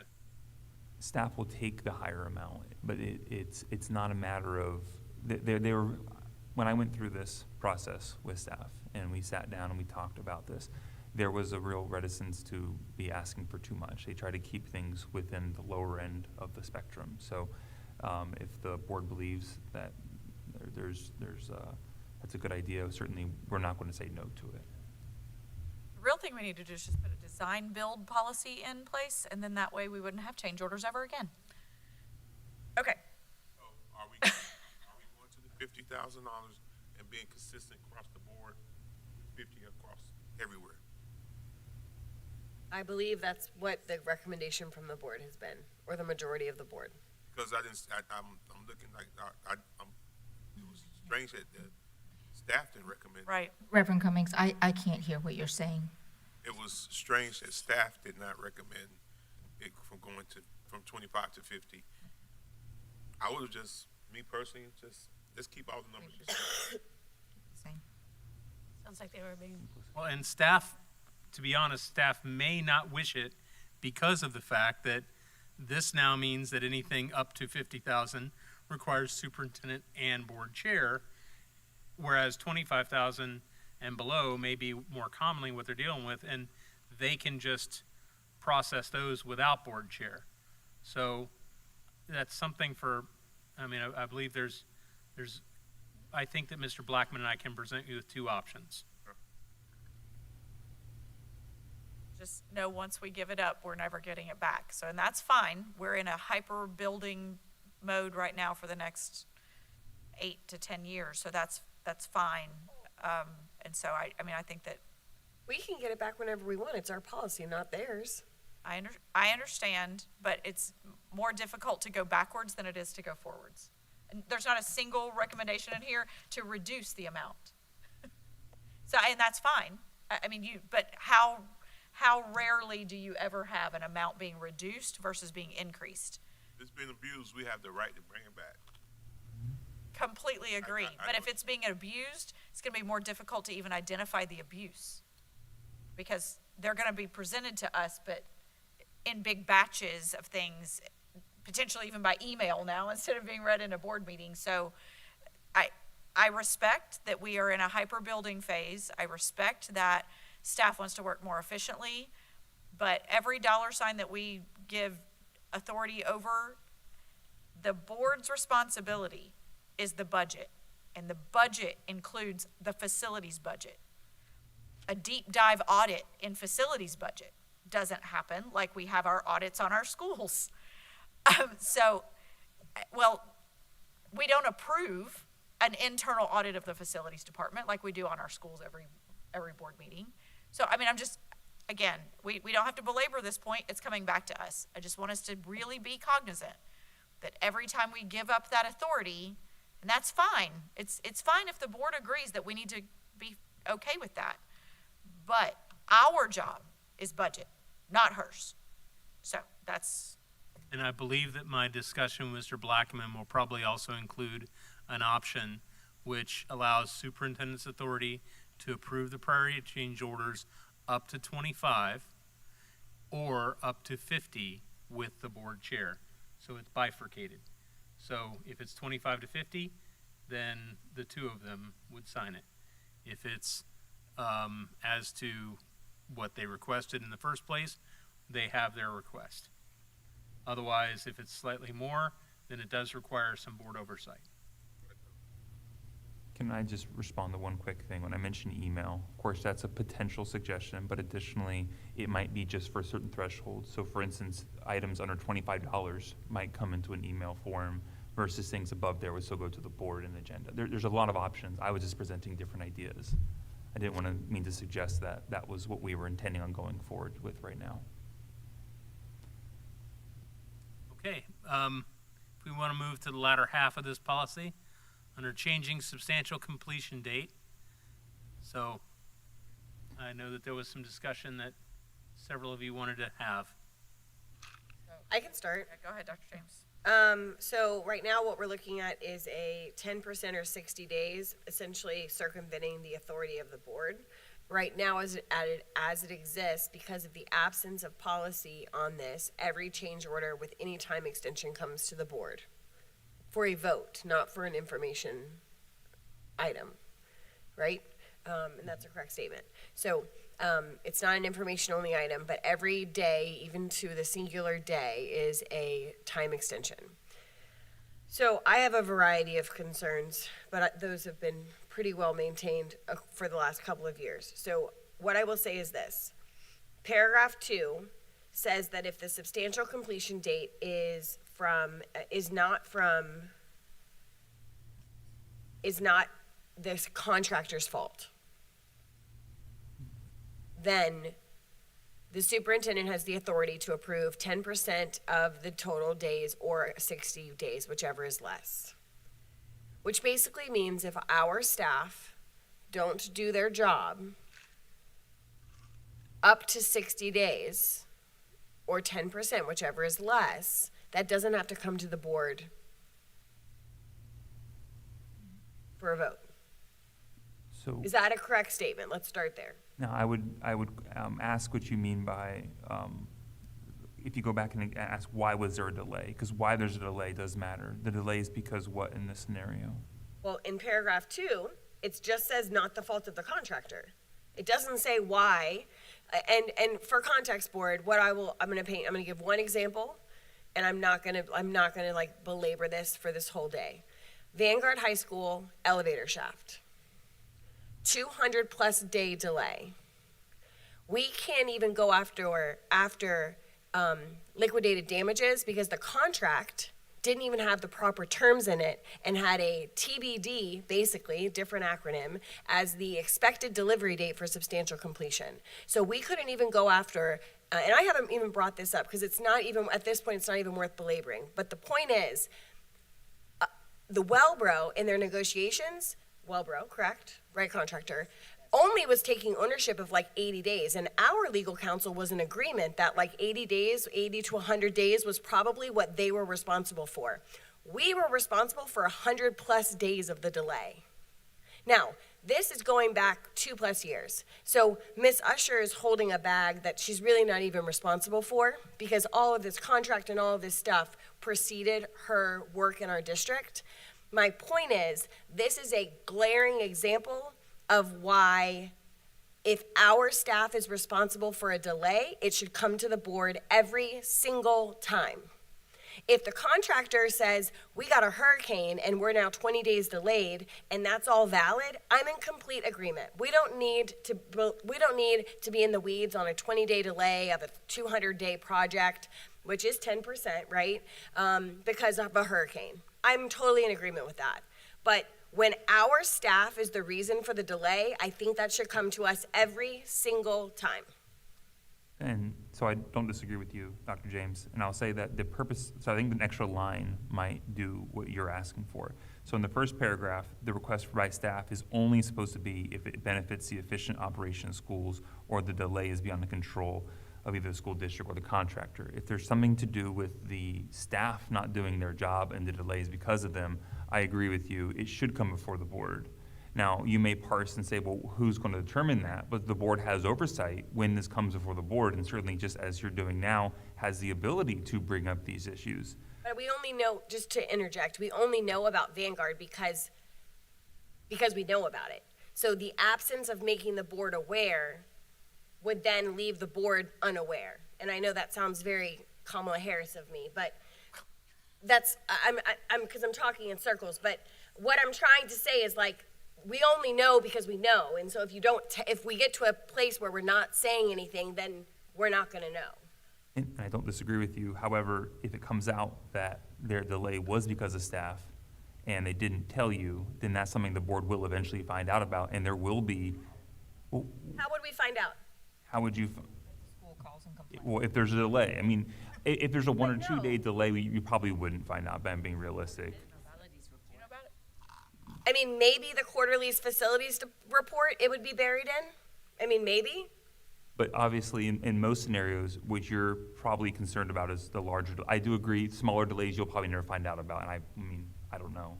As But it longer delays, But the system right now, to correct me if I'm wrong, board, none of you knew about all of those details about the elevator shaft except for me. Did you know, board member Thrower? I had a tour of Vanguard because it's in my district, and that elevator shaft, well, when I saw it, it was flooded from the hurricane. So that was one issue. Also, trying to do the work that was required in that old shaft and bring it up to today's standards was also a huge issue. Vanguard High School accommodated for it as best they could. Really? That is something that we experience with relative frequency due to the age of our schools. So I'm a little concerned about, I'll just call it what it sounded like to me, an accusation. It's based in And- fact. Attorney Powers can provide it all. So I would love to get more context and information about that, because that to me will help me determine my input on, as a school board member, where we should be going with our policy. Attorney Powers, would you like to comment on this? Or I will tell you that just Ms. Usher and I met with Wellboro just recently as the week before spring break, and there are still conversations taking place. But Attorney Powers, do you want to add any context? Broadly, that completion dates have to be made have to be put on a change order, correct? Completion dates have to be placed on a change order. So all change orders have to come to the board. So that would normally be captured. So in this case, the change order, it was a matter of, I guess, when it was submitted. But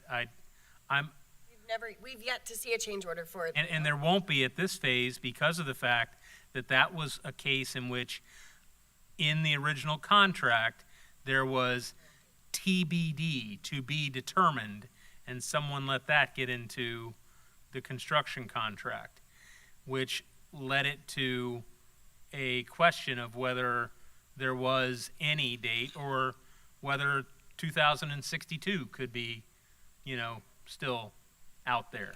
So, Why would that have been put in there to be determined? That doesn't- because they did not apparently at the time have, and they were pushed to give an actual date. They gave an estimate as to date, but then they were allowed to leave TBD within the actual exhibit of the contract. And that is what caused the problem. So that's what made the fact that the board would never, in that sort of one-off case, hopefully a one-off case, the board would not be informed. The board will not have that case brought back before it because there's not a change order to be closed or completed.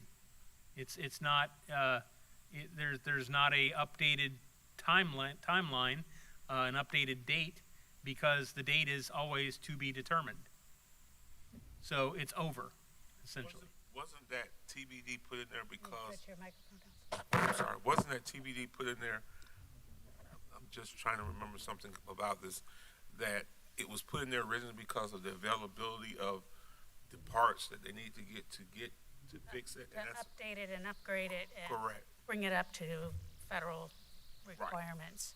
Right, and I think that's why it got put in there, but it should have came out at some point, once we knew when those parts and material were available, and it just probably, somebody didn't see it.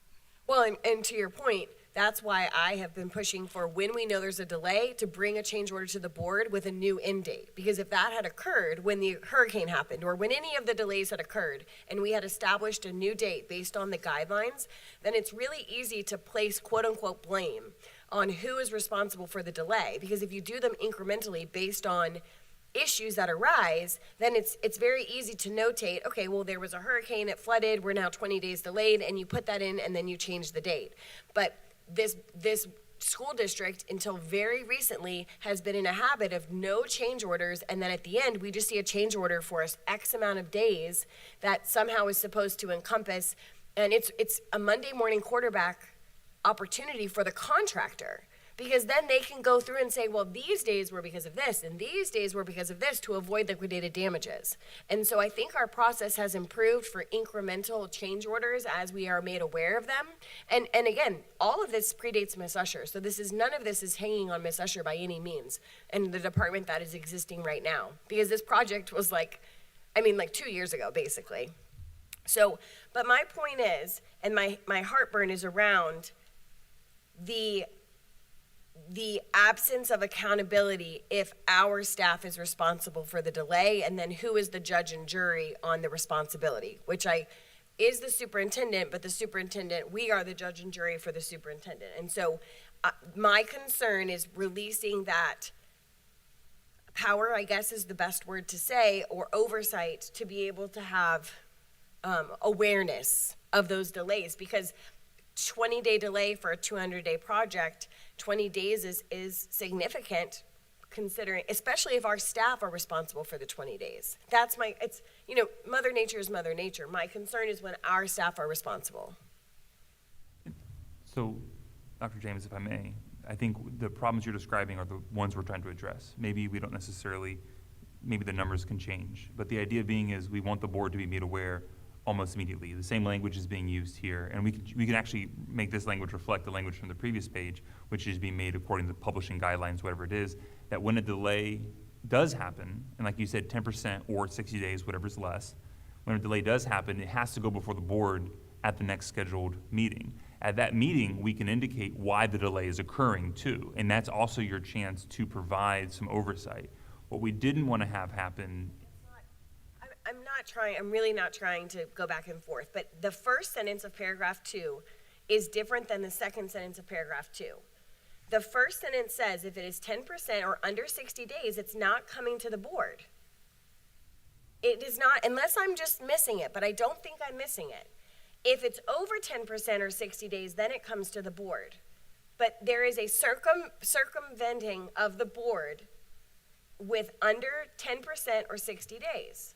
I'm sorry, no, it's supposed to be anything beyond that comes to the board for approval. Correct. And then the next line, superintendent shall report each change order as she approved to the board. Superintendent's approval of change order shall be entered in official minutes. So it's supposed to be every change order, regardless if the board approves it or not, has to go to the board for your review, regardless. Only the ones that go beyond 10% or 60 days, whatever is less, those have to be approved prior to going forward. The idea being is we all expect some delays, and we want efficiency. At the same time, we want to make sure there's accountability. And it's trying to find that balance between efficiency and accountability. The board has expressed a desire to have oversight and accountability. This is trying to do that while trying to maintain some level of efficiencies. Hey, there's a 5-day delay. We're not going to stop the whole project while we're waiting to see if a 5-day delay occurs. However, there's a 20-day delay on a 100-day project. You need to look into that. And that's kind of the idea behind this. The goal is trying to balance those two interests. But the board is not approving the change order. It is being brought to the board simply for information only. For the first Correct. section, for the first 10% or 60 days, whatever's less. Those would be only for your review, just as you would only review them under 50,000 for the change orders. So the idea is you follow that same sort of timeline. So you're made aware, and obviously at that point, they should be happening regularly. If they're happening, the board should see it, and at that point, you go, hey, there's a problem with this. Or I don't necessarily understand why that delay is happening. Maybe that's our staff's fault. That would be your chance to bring that up and identify the issue. But, and to what your point is, if they're coming incrementally, this is not a culmination of days. These, It should be, yes. If it's not, I will rewrite it to make sure it does. It should be an accumulation. It should be 10% total. If that's not in there. total days allotted in the initial contract. So the singular change order that's coming forward can be approved without coming to the board if it is less than 10% or 60 days of the total days allocated in the initial contract. So the first change order is 5 days because it's staff mess up. The superintendent signs off. Yeah. Now, the new substantial completion date is not 200, it's 205, right? And so now, we have another 5 days. Are those 5 days then a part of the 200 or the 205? They're part of the 200. And if I need to rewrite this to bring back to the board, I'm happy to, but that would be my intention. It should be accumulation, there should be an accumulation amount, just like we have an accumulation amount in the other one as well. But the total amount should be 10% total. So on a 200-day project, you would not be more than 20 days without the board having to then force. So maybe 5 days, 10 days, all future ones have to go to the board. Otherwise, people could do something where they do approve 19 days, 19 days, 19 days, and I wouldn't agree to that at all. I don't think that makes sense. Once again, this is balancing your oversight and then efficiency and trying to find that right balance. Board, who else has thoughts on this? Dr. Campbell? I have two thoughts. The first one is, it sounds like potentially to remedy one of your concerns, Dr. James, would be to say, the superintendent believes that the extension is based on external factors and is not the fault of the contractor. So potentially, if we were to delineate the difference in an external factor versus an internal factor, that might remedy it, not sure. The other piece to it, I'm just doing the math here. 60 days, so again, you're never gonna reach 60 days unless you have a project that is 2 years. Like, I'm just trying to do the math. I mean, I guess a high school, we potentially give them a full 2 years to get it done.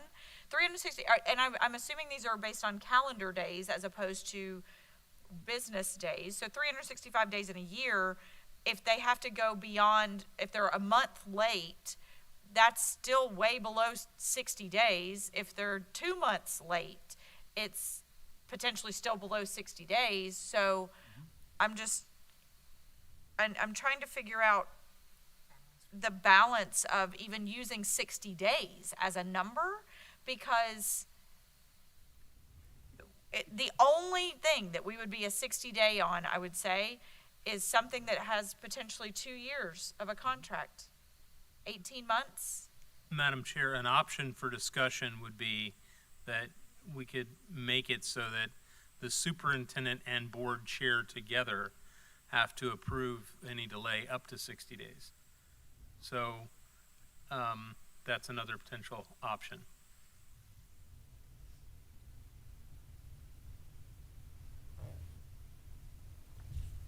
Who else has thoughts on this topic?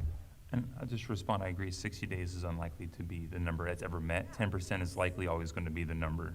Because even at 18 months, you're still probably 54 days if you're, I mean. I can't imagine, but the idea being is at some point the board may want to cap on the other side of that, just in some future project that we can't consider. But I do agree 10% is 99% of the time going to be the relevant number. 10% still is a lot. I mean, 10% is a big number on a long project. So like if you're 2 months behind and your substantial completion date is August and we need to start school, a 2-month delay, that would never come to us. And this is is not even the responsibility of the contractor. This is all our staff. So let's even preface, No, I mean, no, that's what I'm but This Yeah. particular paragraph is not even about the contractor being at fault. Right. This particular paragraph is specifically about our staff. Well, without our including staff's the external opinion. factors. Yeah, our staff's opinion on matters, our staff's opinion that, hey, there's this, skinks, just a random animal Yeah, that that's we an think of. external factor. Yes. So that would be the example of there's some sort of efficiency or something we're saying, hey, we need to do this, right? There's a delay in shipping, there's no fault of this, we need to go ahead and do that because we need to prove it, because what we don't want to have happen, and I know the way business was different, but how it's expressed to me, what we don't have happen is the contractor be concerned that the contract's not going to be extended, and it's just, 15 days. And what do we do? Do we stop work, or there's other concerns? We want to be able to say, yes, that's okay, let's move forward, right? Obviously, if it goes beyond 10%, that's the kind of level that it needs to be approved, and there may be delays. It also gives us some protection that we can say, hey, we don't want delays, because now we're going to have to go to the board once we extend that 10%. 10% is still a lot, so I'm struggling with the 10% number, but I'm also struggling with the thought process of not incorporating external factors, because I agree with what you're saying there. Sand skinks, that's an external factor. We have no control over that. We have no control over the federal government having to give us a permit, and they shut down for however long they shut down. So that's an external factor. But let's say that we needed something done in a school, and I sort of want to use the North Marion windows scenario. Please. But okay, let's use it. And I don't know. I don't want to go back in time and really rehash that necessarily, but let's say that the contract was originally bid and put into place saying that a certain something would happen, and then when the contractor showed up, staff had actually removed all the things that they thought were going to happen, right? Let's say that staff was completely responsible for the windows being removed with the whole thing being taken out, that whatever, and the frame is completely gone and all of that. Well, now the factors have changed, and so that's not necessarily the case, but I'm trying to use that, but so now the factors of the original contract agreement have actually changed, and that's an internal factor because we did it. It wasn't an external factor. External factor would be that the frame came in incorrectly or whatever. Well, that might be the contractor's fault. I mean, so there's this, I know we're going to be talking about this later, so I kind of wish that we would kind of move on from this and just see if there's anything else the only other question that I had about the request by contractor was, I think we need to include in our policy what the remedy is that we're asking for, at least saying something about with some kind of consequence associated with it. If they're requesting it, we're attaching a consequence. We have that in practice, but we don't have it in policy. That was the only thing else I want to talk about this, but we need to have an extensive conversation about where we're going with this policy. And I think staff can hear us now, all the different concerns we have that we're bringing up. Well, I'm not sure everyone's had an opportunity to talk. Yeah, no, I want to extend the opportunity agree to with talk that, about it to Board Member Thrower or Reverend Cummings. Did you guys have thoughts specifically on the change order in the discussion we've had? I've already said my comments. I've already stated that, hey, we need to make sure that we're not going to get to the 60 days. I don't see the need for the 60 days. So, and 10% is a lot. So, I'm on the same line as Dr. Campbell. Board Member Thrower, did you have anything you wanted to add? What I would like to add is that as we continue to move through and improve this policy in practice, that we be very careful about slandering staff, especially staff that is no longer here to have any opportunity to defend themselves. There are so many variables when it comes to construction and conditions that, again, if we want to have our staff feel confident, competent, empowered, and supported, we need to continue to be really mindful of how we're working through this policy to get to where we want to land. Board Member Conrad, did you have anything you wanted to add?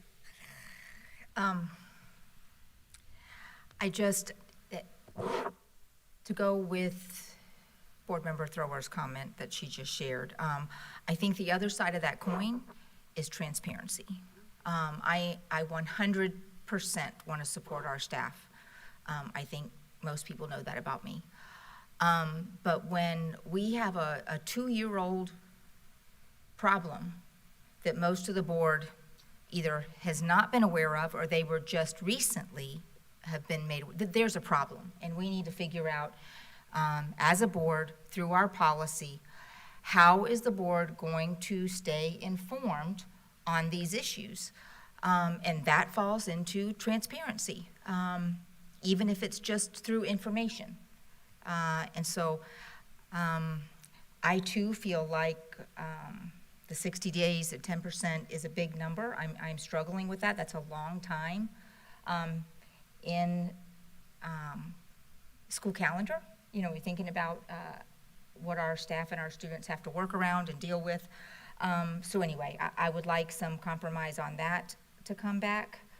But I definitely think that there's room for improvement in this area because it's not been done efficiently. So, if I may, real quick, one of the examples brought to me was one school during a construction process asked for the contractor to delay because of PM3 testing. And in that situation, we said, of course, yes. I think everyone at this table would say, of course, yes, that makes sense. But if we're in a scenario where there's not the ability to say yes quickly, and what do we do? And so that's an example of being provided some flexibility to be able to make these quick decisions. Because if we're told, hey, we gotta wait for the board to approve it, the contractor may say, well, I don't wanna be out of compliance, and I wanna turn around and demand to work during the time that I was contracted to work. Now, I don't think that's what anyone wants, but that's the kind of things we're trying to avoid here. Dr. Campbell. Attorney Blackman, I appreciate that you have brought that up because that right there says that our staff doesn't know what the other side of the house is doing, and that is not okay. So there should never be a contract put in place that says we are going to have people working during specific testing windows if it's construction related, because facilities should know what academics is doing in that scenario. So I will not accept that as an option here because I appreciate, but I have been in a school when a maintenance worker from our tech services walked in to do some major repair that had a work order in, and it's testing day. And it's like, we are here to help every student succeed, every single employee, every single department. I understand they have a job to do, but our job is students. And so I appreciate that, but sorry, I'm getting a little hot about that, but I completely disagree with that even being a conversation. Because if our facilities department and our tech services departments and all of them are not aware of the testing window that this board approves, then why are we even here? So. Well, and if and I could be wrong, but I think you're talking about Howard Middle School and how they moved to work on the weekends. I'm not sure which example. So, but as an example, Howard Middle School moving to weekends to work on the roof and the gutter job is an example of that.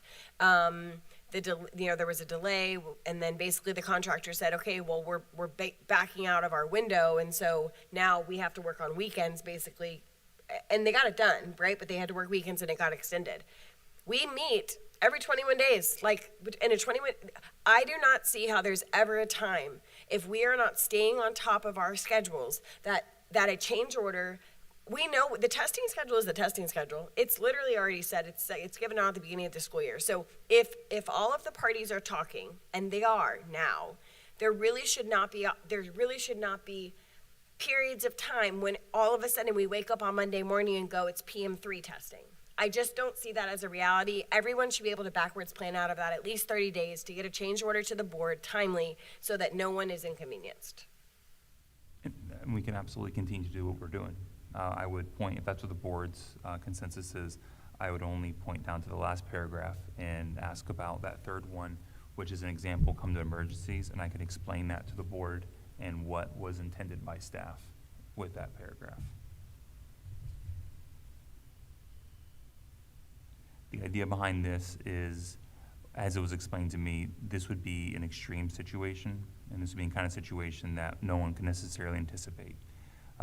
You're getting into a situation and you find asbestos, and pardon me, I'm not a facilities person, I don't know construction, so the example's not the best, I apologize.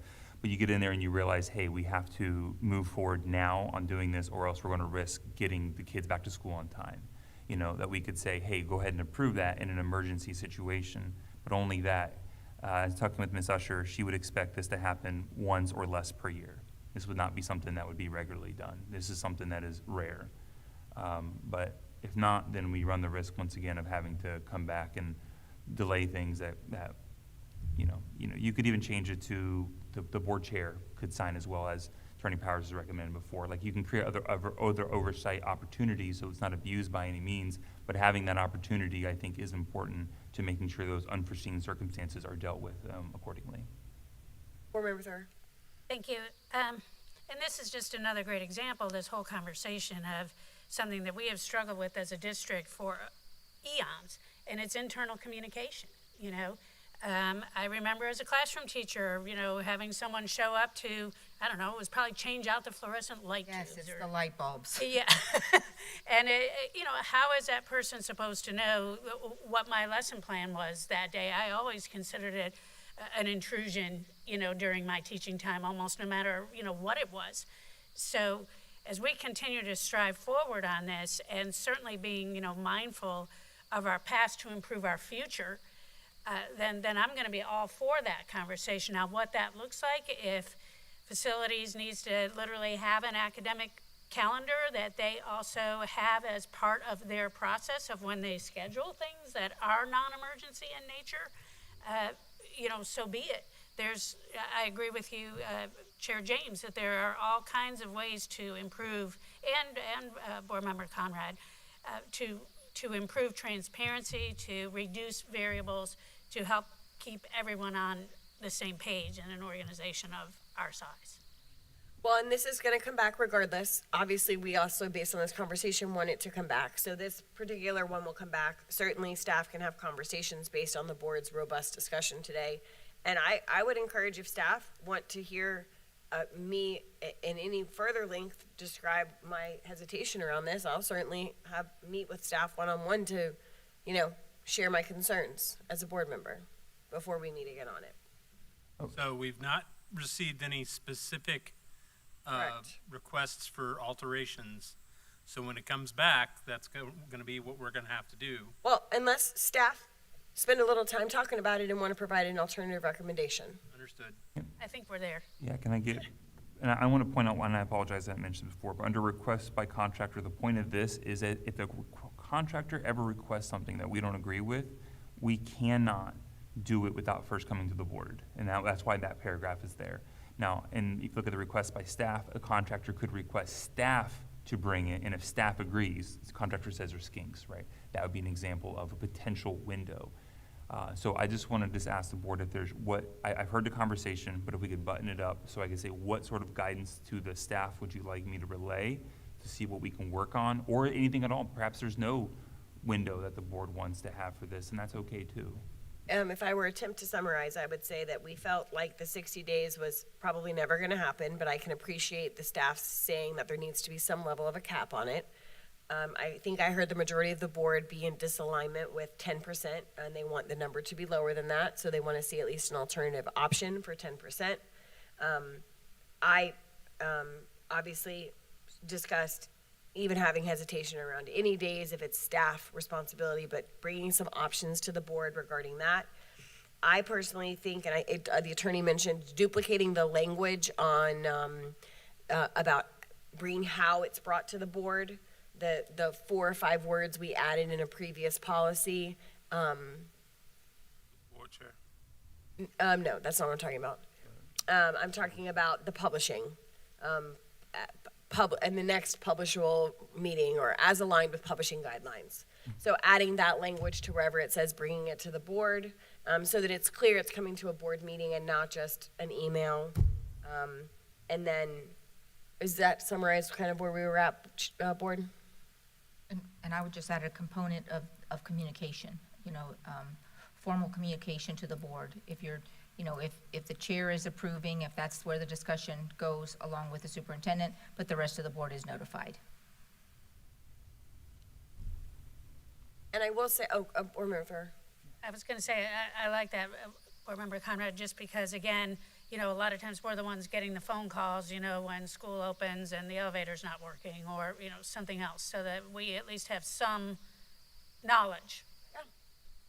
And board, for context, I'll just say the emergency change order thing, I believe that really because of the relationships with most of our contractors, that's already happening. Osceola Middle School this summer was an example. There were some things that came up this summer with Osceola Middle School that needed to be addressed, and because of the relationships facilities has with contractors are like, yeah, the board's gonna get it, we're gonna keep moving forward because the work has to happen. But this is really just putting into policy what is already a practice due to the quality of relationships we have with our contractors. And because of the urgency that we have, speaking back to there's only 180 days in the school year and we have testing windows and everything else, you know, me as a board member, I don't want to be the holdup. If we need to have a special meeting real quick to, you know, then by all means, because schools need to open, we're trying to open new schools, you know, all this stuff. So if you can't do that piece of it, keep doing something else until we can get that meeting and make it quick. Can I share? And something that's important, especially in the month of May, why elementary will have a few days of fast testing. When we're looking at our secondary schools with end of course exams, AP exams, ACE exams, IB, it's the entire month. And so some of these projects, depending on the school campus and the actual, like if it's a roof damage, repair, whatever it is, could look differently. And we wouldn't want to just halt all projects depending on the school site. I agree with that, but I also think if our school calendars are at the forefront of the thought process and planning with facilities, there's the opportunity, you know, elementary school also gets out at 2 o'clock. So there's the opportunity to, you know, start work for facilities, you know, in the afternoon and, you know, like a second shift. They could work after school gets out or on the weekends. I think that can be part of the plan. You know, you're planning when someone's looking at taking on a job and you say, hey, this can't be done from 7:30 to 2. You're going, you know, it has to be done outside those hours. I know we just had to do that with our personal business. You know, something had to be done in the middle of the night because we couldn't close the road. So knowing those things and having the academic calendar in front of the facilities department really would help us plan to be more successful in that area. So, board, does that summarize our concerns on change orders? All right, I'm gonna pause us for 5 minutes to take a bathroom break. We'll come back at 11:11.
All right, we are back at 11:13.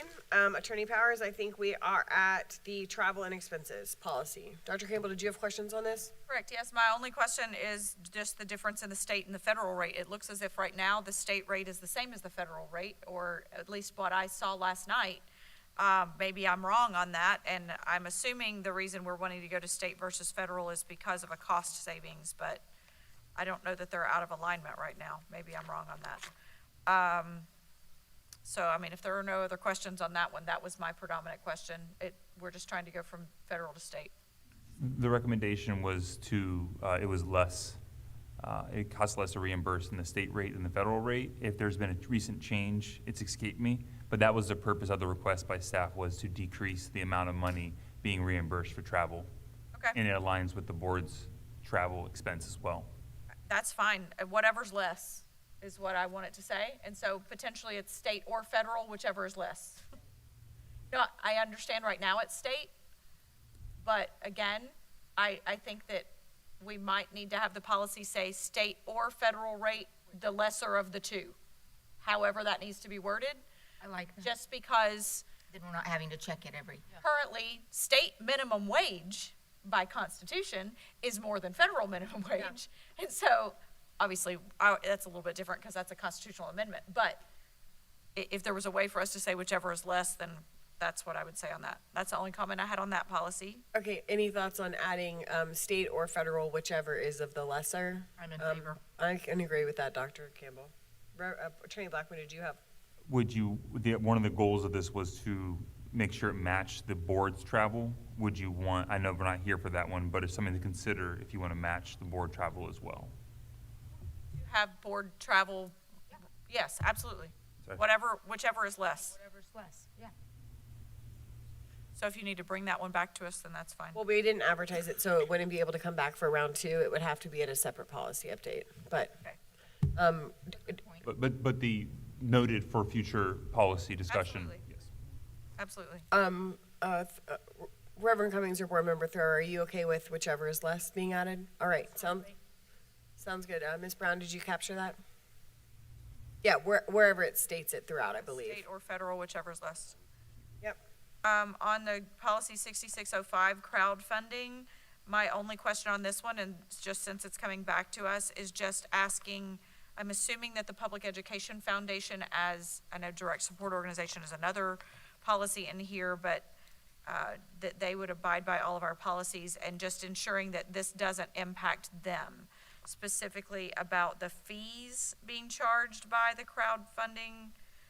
So I had a question out to the Community Foundation specifically about Give for Marion and how much those fees are. But that's just a question out, if we could have the Public Education Foundation just weigh in on that quickly to say that this is not going to impact us and we completely agree with this. That was the reason I asked the question about crowdfunding. Dr. Campbell, can you ask us what the question is or the concern is for us to verify with the foundation? It specifically said, I think 15% was the fee. Let me find where it actually said. It's a B of the very last sentence. Platforms must not exceed 15% fee structure. That's the question. So as long as the Public Ed Foundation is not needing anything that, and that they're abiding by this policy, it's just a quick question to them to ask. One of the things we are running into, I'm sorry to interrupt, I just need to inform you, is that very often when there is a 2 or 3 year contract with someone who's doing crowdfunding, multiple term, in the first term they get in under the radar at 15, and in the second year the renewal is at 20, and the third year it's at 25. So we've been catching those and saying you can't do that. Right. So I mean I think that there even could be some questions on several. I don't want to open up a can of worms. A lot of it has to do with athletics and things as well. I mean, what those crowdfunding kinds of sites are. But that's booster clubs potentially. However, we're getting around that. Nevertheless, my main question was about Public Education Foundation on this one. If we could just have a quick question from them that doesn't impact them, and then also ensuring that, to Attorney Powers' point, that any multi-year contract also has to abide by that, even in years 2 and 3. All right, so we will pull this for round 2 and make sure that those updates are provided to the board for round 2. Yeah. I did not have question on, well, I see that we pulled the other one. 6610, I did not have question on that. I'm scrolling, sorry, going. 6835, the Internal Audits Office. My question on this was, is this internal audits policy, is this all the internal audit that we have within the district, Ms. Corrigan's office, or does this have to do with our external auditing, or auditing firm that we have hired as our internal auditor? So like RSM, I think is their name, we have hired them as the board's internal auditor, but they're not actually an office within, so that's, this whole policy, I was just curious who this policy is referencing. And that's on page 179 in the notebook, policy 6835. So I know that statute was changing on internal audits. I mean, I know that that was a part of, and there's a new statute number or whatever. Here, I just, because the district shall employ, obviously, that we are definitely gonna be doing that. And the chief auditor shall report to the school board. My question is that Ms. Corrigan's office, or is that?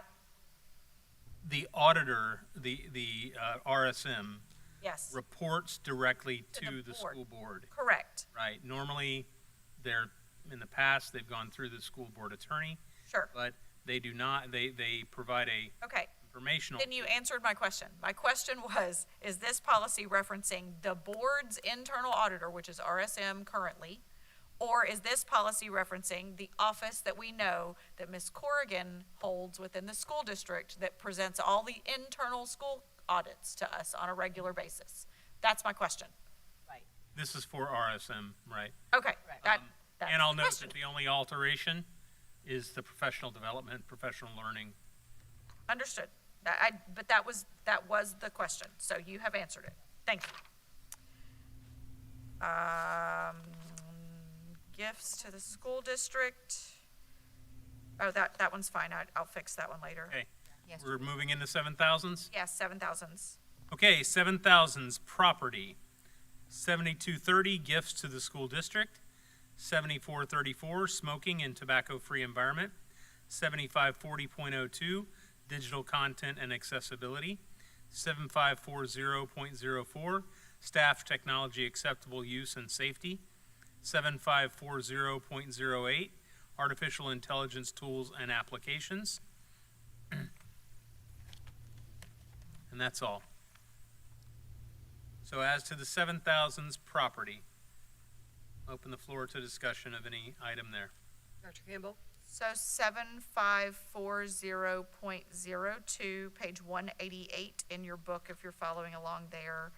Actually, it's page 189 specifically. Just ensuring that this then, that under no circumstances shall a staff member post on their personal web pages, blah, blah, blah, or private digital accounts, progress reports, grades, understood all of that. Boards or district-approved affiliated apps and services. I made a note of Class Dojo and Remind and all of those kinds of external apps that the staff will not be allowed to use at all. And that may already be our practice that we're having, but I just wanted to make sure that we were understanding that's what that is all about. I would say, I do not think that the Google Classroom component is being chattered about amongst staff, right? My daughter actually came home the other day and said, "Mom, why are you taking away our Google?" And so that means somebody in her school told her that it was my fault, but nonetheless. So this, to me, Dojo, I don't think we're talking about Dojo at all. I haven't heard people complain yet, and I know for sure the complaints will come when we say there's no more Dojo. And Okay, but what this policy is saying though, is No more employees dojo. are required to use the board's website or district-approved affiliated apps and services. Correct. So if the board has the district has approved Class Dojo and Remind and all of that, They have not. okay, well, then, I do have a question, this is in the That's weeds what a I'm little saying. bit, because I know a lot of parents and teachers that do use this. What would we need to do to get that approved? Because many districts, the whole district uses Class Dojo or Remind.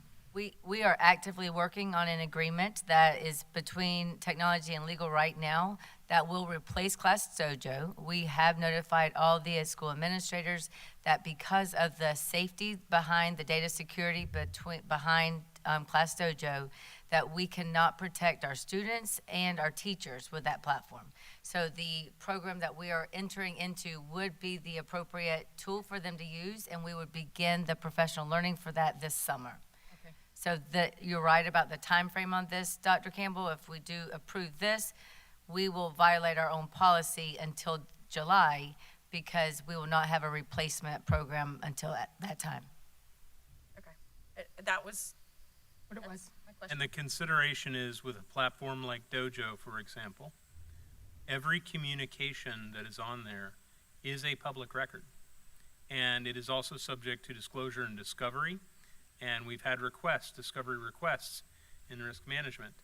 And it's causing difficulty because very often those are not maintained or kept and they're not centrally located. And someone may ask for all communication regarding X topic and we don't get the Dojo. So that's the importance of having an agreement. There's also this policy, which it's part of the digital content accessibility. The U.S. Department of Justice final rule provisions under Title II of Americans with Disabilities Act requires state and local government entities, including public schools, to make web content and mobile applications accessible to individuals with disabilities. And part of that is all communication has to go through district approved and monitored sources.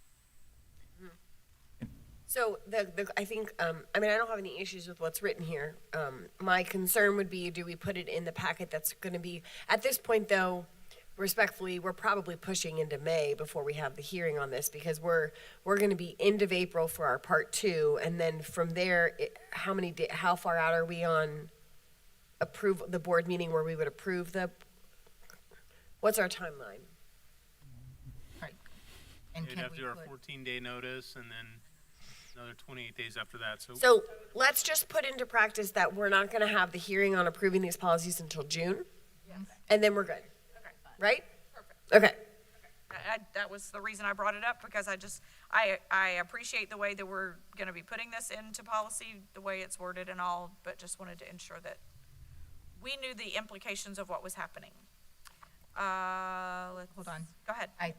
Ms. Thrower has something to say and I do too. Oh, sorry, go ahead, I'm so sorry. Thanks. You know what they say about curiosity, but are you at liberty to share what the replacement dojo's gonna be? No? Not yet? Not yet, because we don't have it through all of the channels yet. But I'll know that you'll be the first to know. Figured I'd ask the yeah, question you let us- because everybody's gonna be asking. so Yes. Now we know. And my ask, Dr. Brewer, is the communication piece, because not always, but a lot of times, information is shared with administrators, and it's not at the top of their priority list. As a teacher, this is a mainstay. It's such an easy, and for me, it was a positive, an easy way and a positive way to communicate with families. And so that change will be accepted better the sooner that discussion is rolled out. And the reasoning, why we are not able to use it anymore, that it's not just a blatant decision by the board, that there are safety reasons why we're switching. Before they leave for summer, Correct. not during summer. Because some people leave Or and the don't first check day their, back to school. I love that life for them, but they leave and do not check their email again until they return in August. And if you've planned all summer about using a resource and then you come back and it's not there, that was devastating. Correct. It's frustrating. I want to explain something with Class Dojo, for instance. When we have public records requests, we have completed them and we've asked for them and we will do that. But one of the things we can't do is the parent controls their side of the conversation. If the parent deletes their account, all their messages are gone. And I think that's one of the concerns we have as well. Then we have a one-sided conversation and have come across that issue. And that would be a great fact to share with Agreed. faculty as well. Was there any further conversation on this item? Okay, so then we're moving on to 7540, right? Yes. I did not have questions about that one. I did have a question about 7540.08, which is the artificial intelligence tools and application. Okay. Noticing that staff is rejecting all of NEOLA updates, and that is fine. We do have a pretty decent policy in place. My question was actually to Dr. Brewer, if we are rolling out or implementing something like the traffic light norms for acceptable use, as we saw Miami-Dade has, and something like that. What I don't, the reason that Miami-Dade rolled it out, I know I've already expressed this publicly before, was because a school board member's student, wrote their entire paper, put it into AI to ask it how to, like, was there anything that they would edit or whatever, and got some feedback that way to try to then redo it. It wasn't that it wrote the paper for them, but the teacher gave it a 0 because there was any AI used at all. I think our policy certainly allows AI use. I don't know that that's what's being practiced right now. And so that was my question, because it also allows employees to use AI to potentially create, not their entire lesson plan, but like an additional, not assignments necessarily, but how can I enhance this? How can I create an interactive learning something today around this whole idea? We have all of that built in here. I just want to ensure that we're actually practicing that. Yes, and this was our first step for sure, and our instructional technology department is working hard now that this is developed to actually do the professional learning with our teachers and our administrators, because you're right, it is being used. We just want to make sure it's in the doing it the right way. Okay, that concludes my questions in 7,000 section. Okay. I think we're good to move on to the 8,000s, Attorney Powers. Okay. As to the 8,000s, that's operations, we have 8141, mandatory reporting of misconduct, 8330, student records, 8405, school safety and security, 8420, emergency management, emergency preparedness, and emergency response agencies, 8470, registered sexual predators and sex offenders, 8500, food service program, 8510, wellness, 8600, transportation, 8600.04, bus operator qualifications and certification, 8700, anti-fraud, 8710, insurance, risk management, and claims settlement. Chair, my one lone question was on policy 8500, and it just has to do with the competitive food sales, page 238. Just asking if we're now resolving our whole vending machine issue. Because, yes, that was what my question was, and it seems as if this policy will help us remedy that. What page? We have Page 238. We have a bid on the April 14th board agenda that addresses vending, and we're very excited. Mr. Whitehouse has worked very hard to make this happen. And there should be no changes from this one than the previous one that the board reviewed under the resolution that was passed, so. Right, so just because it is striking that the food and nutrition services shall be the sole provider of food and beverage items sold. And so anyway, just wanting to ensure that this is gonna help us get there, that vending machines, and it doesn't look as if we're not allowing fundraisers of donuts or whatever all to happen. It looks like this will remedy the issue that we've been having this year, so that was my question. Okay, anything else from the 8,000s board? I need just a moment for housekeeping, so talk amongst yourselves. Yeah, because also in that same policy on the vending machines, we are striking the no food or beverages are to be sold or distributed, which will compete with the district's food service program. So, I mean, if the vending machine has a protein bar in it and you like that better than something else, then it's on the menu that day. And that was one of the issues, was the vending machines were competing, and that was one of the reasons why we thought it might be conflicting with board policy. The idea was to allow it to compete However, to be Smart Snacks compliant, obviously. Right. That concludes my questions in the 8,000 section as well. And it should also define exactly when donuts can be served and as well. There's limited amounts of time, and there's certain time periods in which it can occur. And then what can happen, of course, after school hours as well. Ms. Belcher did a very deep dive on this as well to make sure that everything was correct with the federal law. Will staff have Diet Cokes in their vending machine? Staff can have anything, not anything, anything that's, Machines? Because that's what the question was that I had been. Will they be having Diet Cokes in them? they can have, In the staff lounges, they can. Okay. can have sugar. Have access to it here. What about Code Red? That's right. Code Red? That's Code Red. Then an inter- Mountain Dew? Maybe they don't make it anymore. Back in the day, they were in the student vending machines. That might be a market. Code Red Mountain Dew. Well, Paid for a lot of uniforms. and I can resend that to you, but there still is a criteria, even with the caffeine. Remember, we brought that up, but there are some Monster drinks and other similar products that do meet our threshold of caffeine. And so, but I can send that criteria back out to you. Okay. Any other 8,000 comments?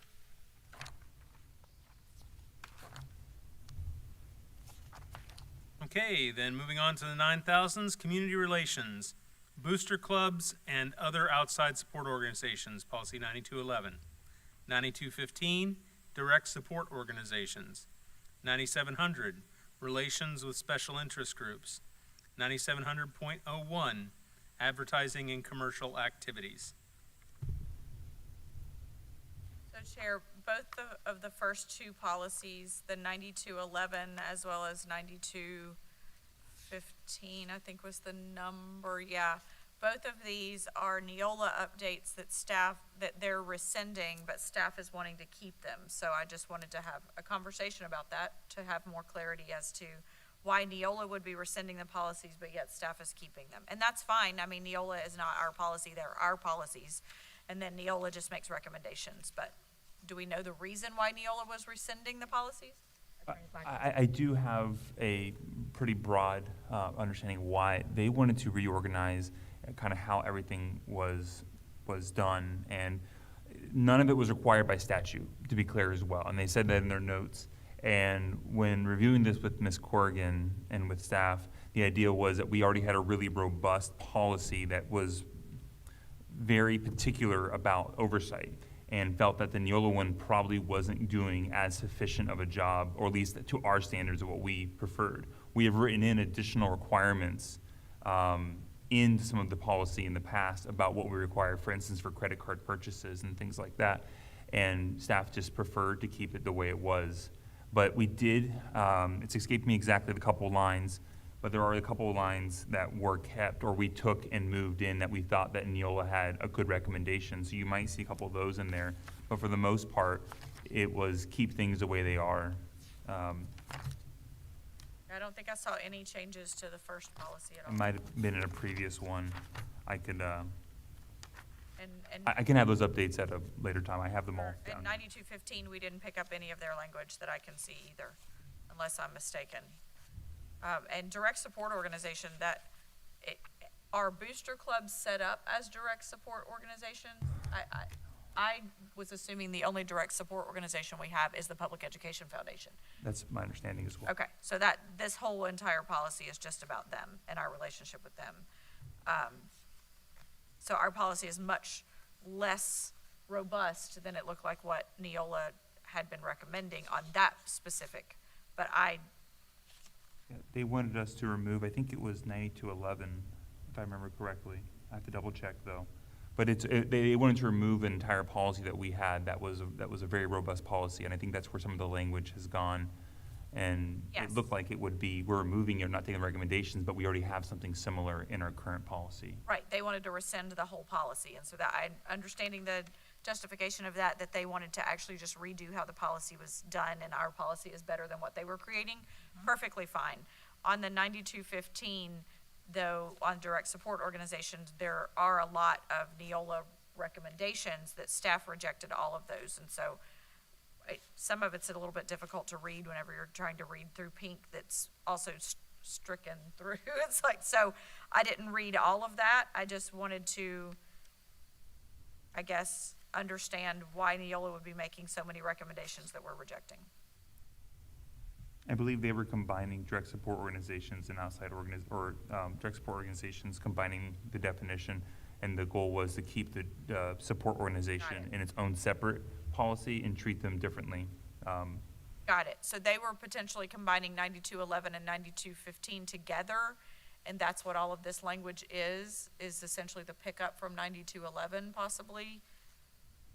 That is my understanding, but there is a lot to hear, so if I need to, I can go through and double check everything. Yeah, I mean, I just wanted to make sure, I mean, there's some record-keeping requirements and some limitation of liabilities and compliance measures, just looking at headlines, non-discrimination, different language like that I don't believe is captured in the 9215, but maybe it is.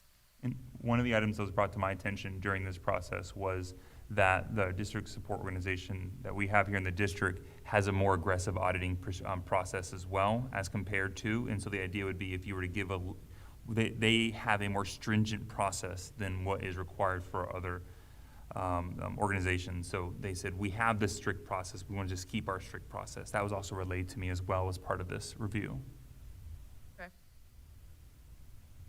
I don't think I have additional questions about that. I just wanted to make sure to ask the question why there would be so many recommendations that we're rejecting.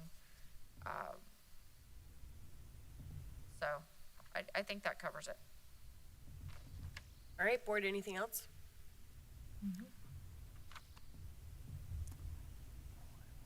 Okay. All right, hearing nothing else, that concludes all of the policies which we brought here for you today. Ms. Brown, can you provide me with a list of ones we're going to be bringing back?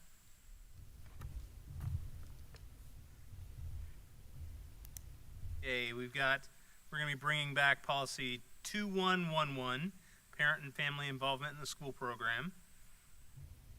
3120.04, employment of substitute, replacement, and part-time instructional staff. 6320, purchasing and contracting for commodities and contractual services.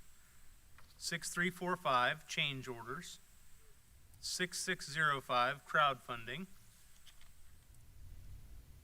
And 8710, insurance risk management and claims settlement.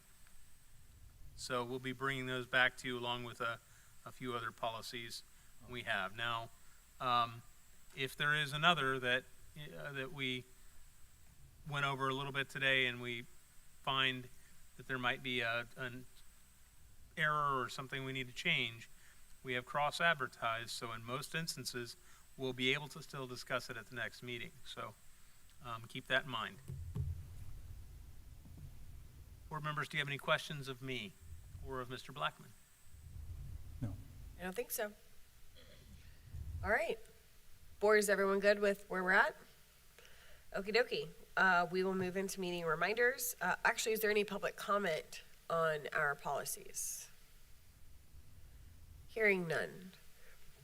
Moving into meeting reminders, we have an administrative briefing and work session scheduled for April 2nd at 9 a.m. There's a school board meeting April 14th at 5:30 p.m. Another administrative briefing and work session scheduled for April 16th, 2026 at 9 a.m. And then the ICROC meeting is also scheduled for April 16th at 4 p.m. Aren't those normally on Wednesdays? Thursdays? Okay, sorry. The date just looked weird.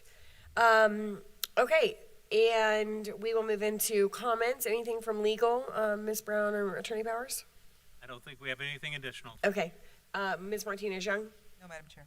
Anything from the superintendent's office? Nothing other than our students are doing their fast writing assessment today, so you can wish them well. Thank you, Attorney Blackman, for your participation today and being a part of the discussion. Reverend Cummings? Still have the joint meeting tomorrow, correct? We do have a joint meeting tomorrow at 9 a.m. at the Livestock You Pavilion. mentioned that one, that's why I'm like. Yes, sorry. Yes, tomorrow, 9 a.m. in the Livestock Pavilion, we have the joint workshop with the County Commission, the City Council for the City of Ocala, and then obviously the Town of Reddick and some of the other smaller municipalities. No comments. Board Member Thrower? I just want to say thank you. The policies discussion continues to become a lot more efficient and refined. We're slowly wrangled this beast, and I'm really grateful to have Attorney Blackman on board with Attorney Powers and Terry. I think that it has been a fantastic hire and a really great addition to our team. So thank you, Attorney Blackman, for your work, and thank you, Board Member Campbell, for pointing out years ago that it had been a while since we had formally discussed and looked at updating our policies, and the work has paid off. It was agony there in the beginning because there was just so much to cover, but we're really getting good at it. So Yes. appreciate it. Dr. Campbell? Oh, no, I'm good. I've talked enough today. Board Member Conrad? Just real quick, I wanted to say we've wrapped up our community meetings, and just want to say thank you to our district staff. I thought they went very well, and it was interesting to see, because many community members attended all of the meetings, and so to me it was interesting to see kind of the evolution of the understanding as we moved through each meeting. So I won't say it was enjoyable, but it was informative. And I think overall so beneficial for the community as a whole. And so just very appreciative for the work that was done after that. And the last thing I want to say is one of my favorite things, we discussed this at one of our recent meetings about, it was our Focus Forward meeting. I was trying to remember, where did we discuss that?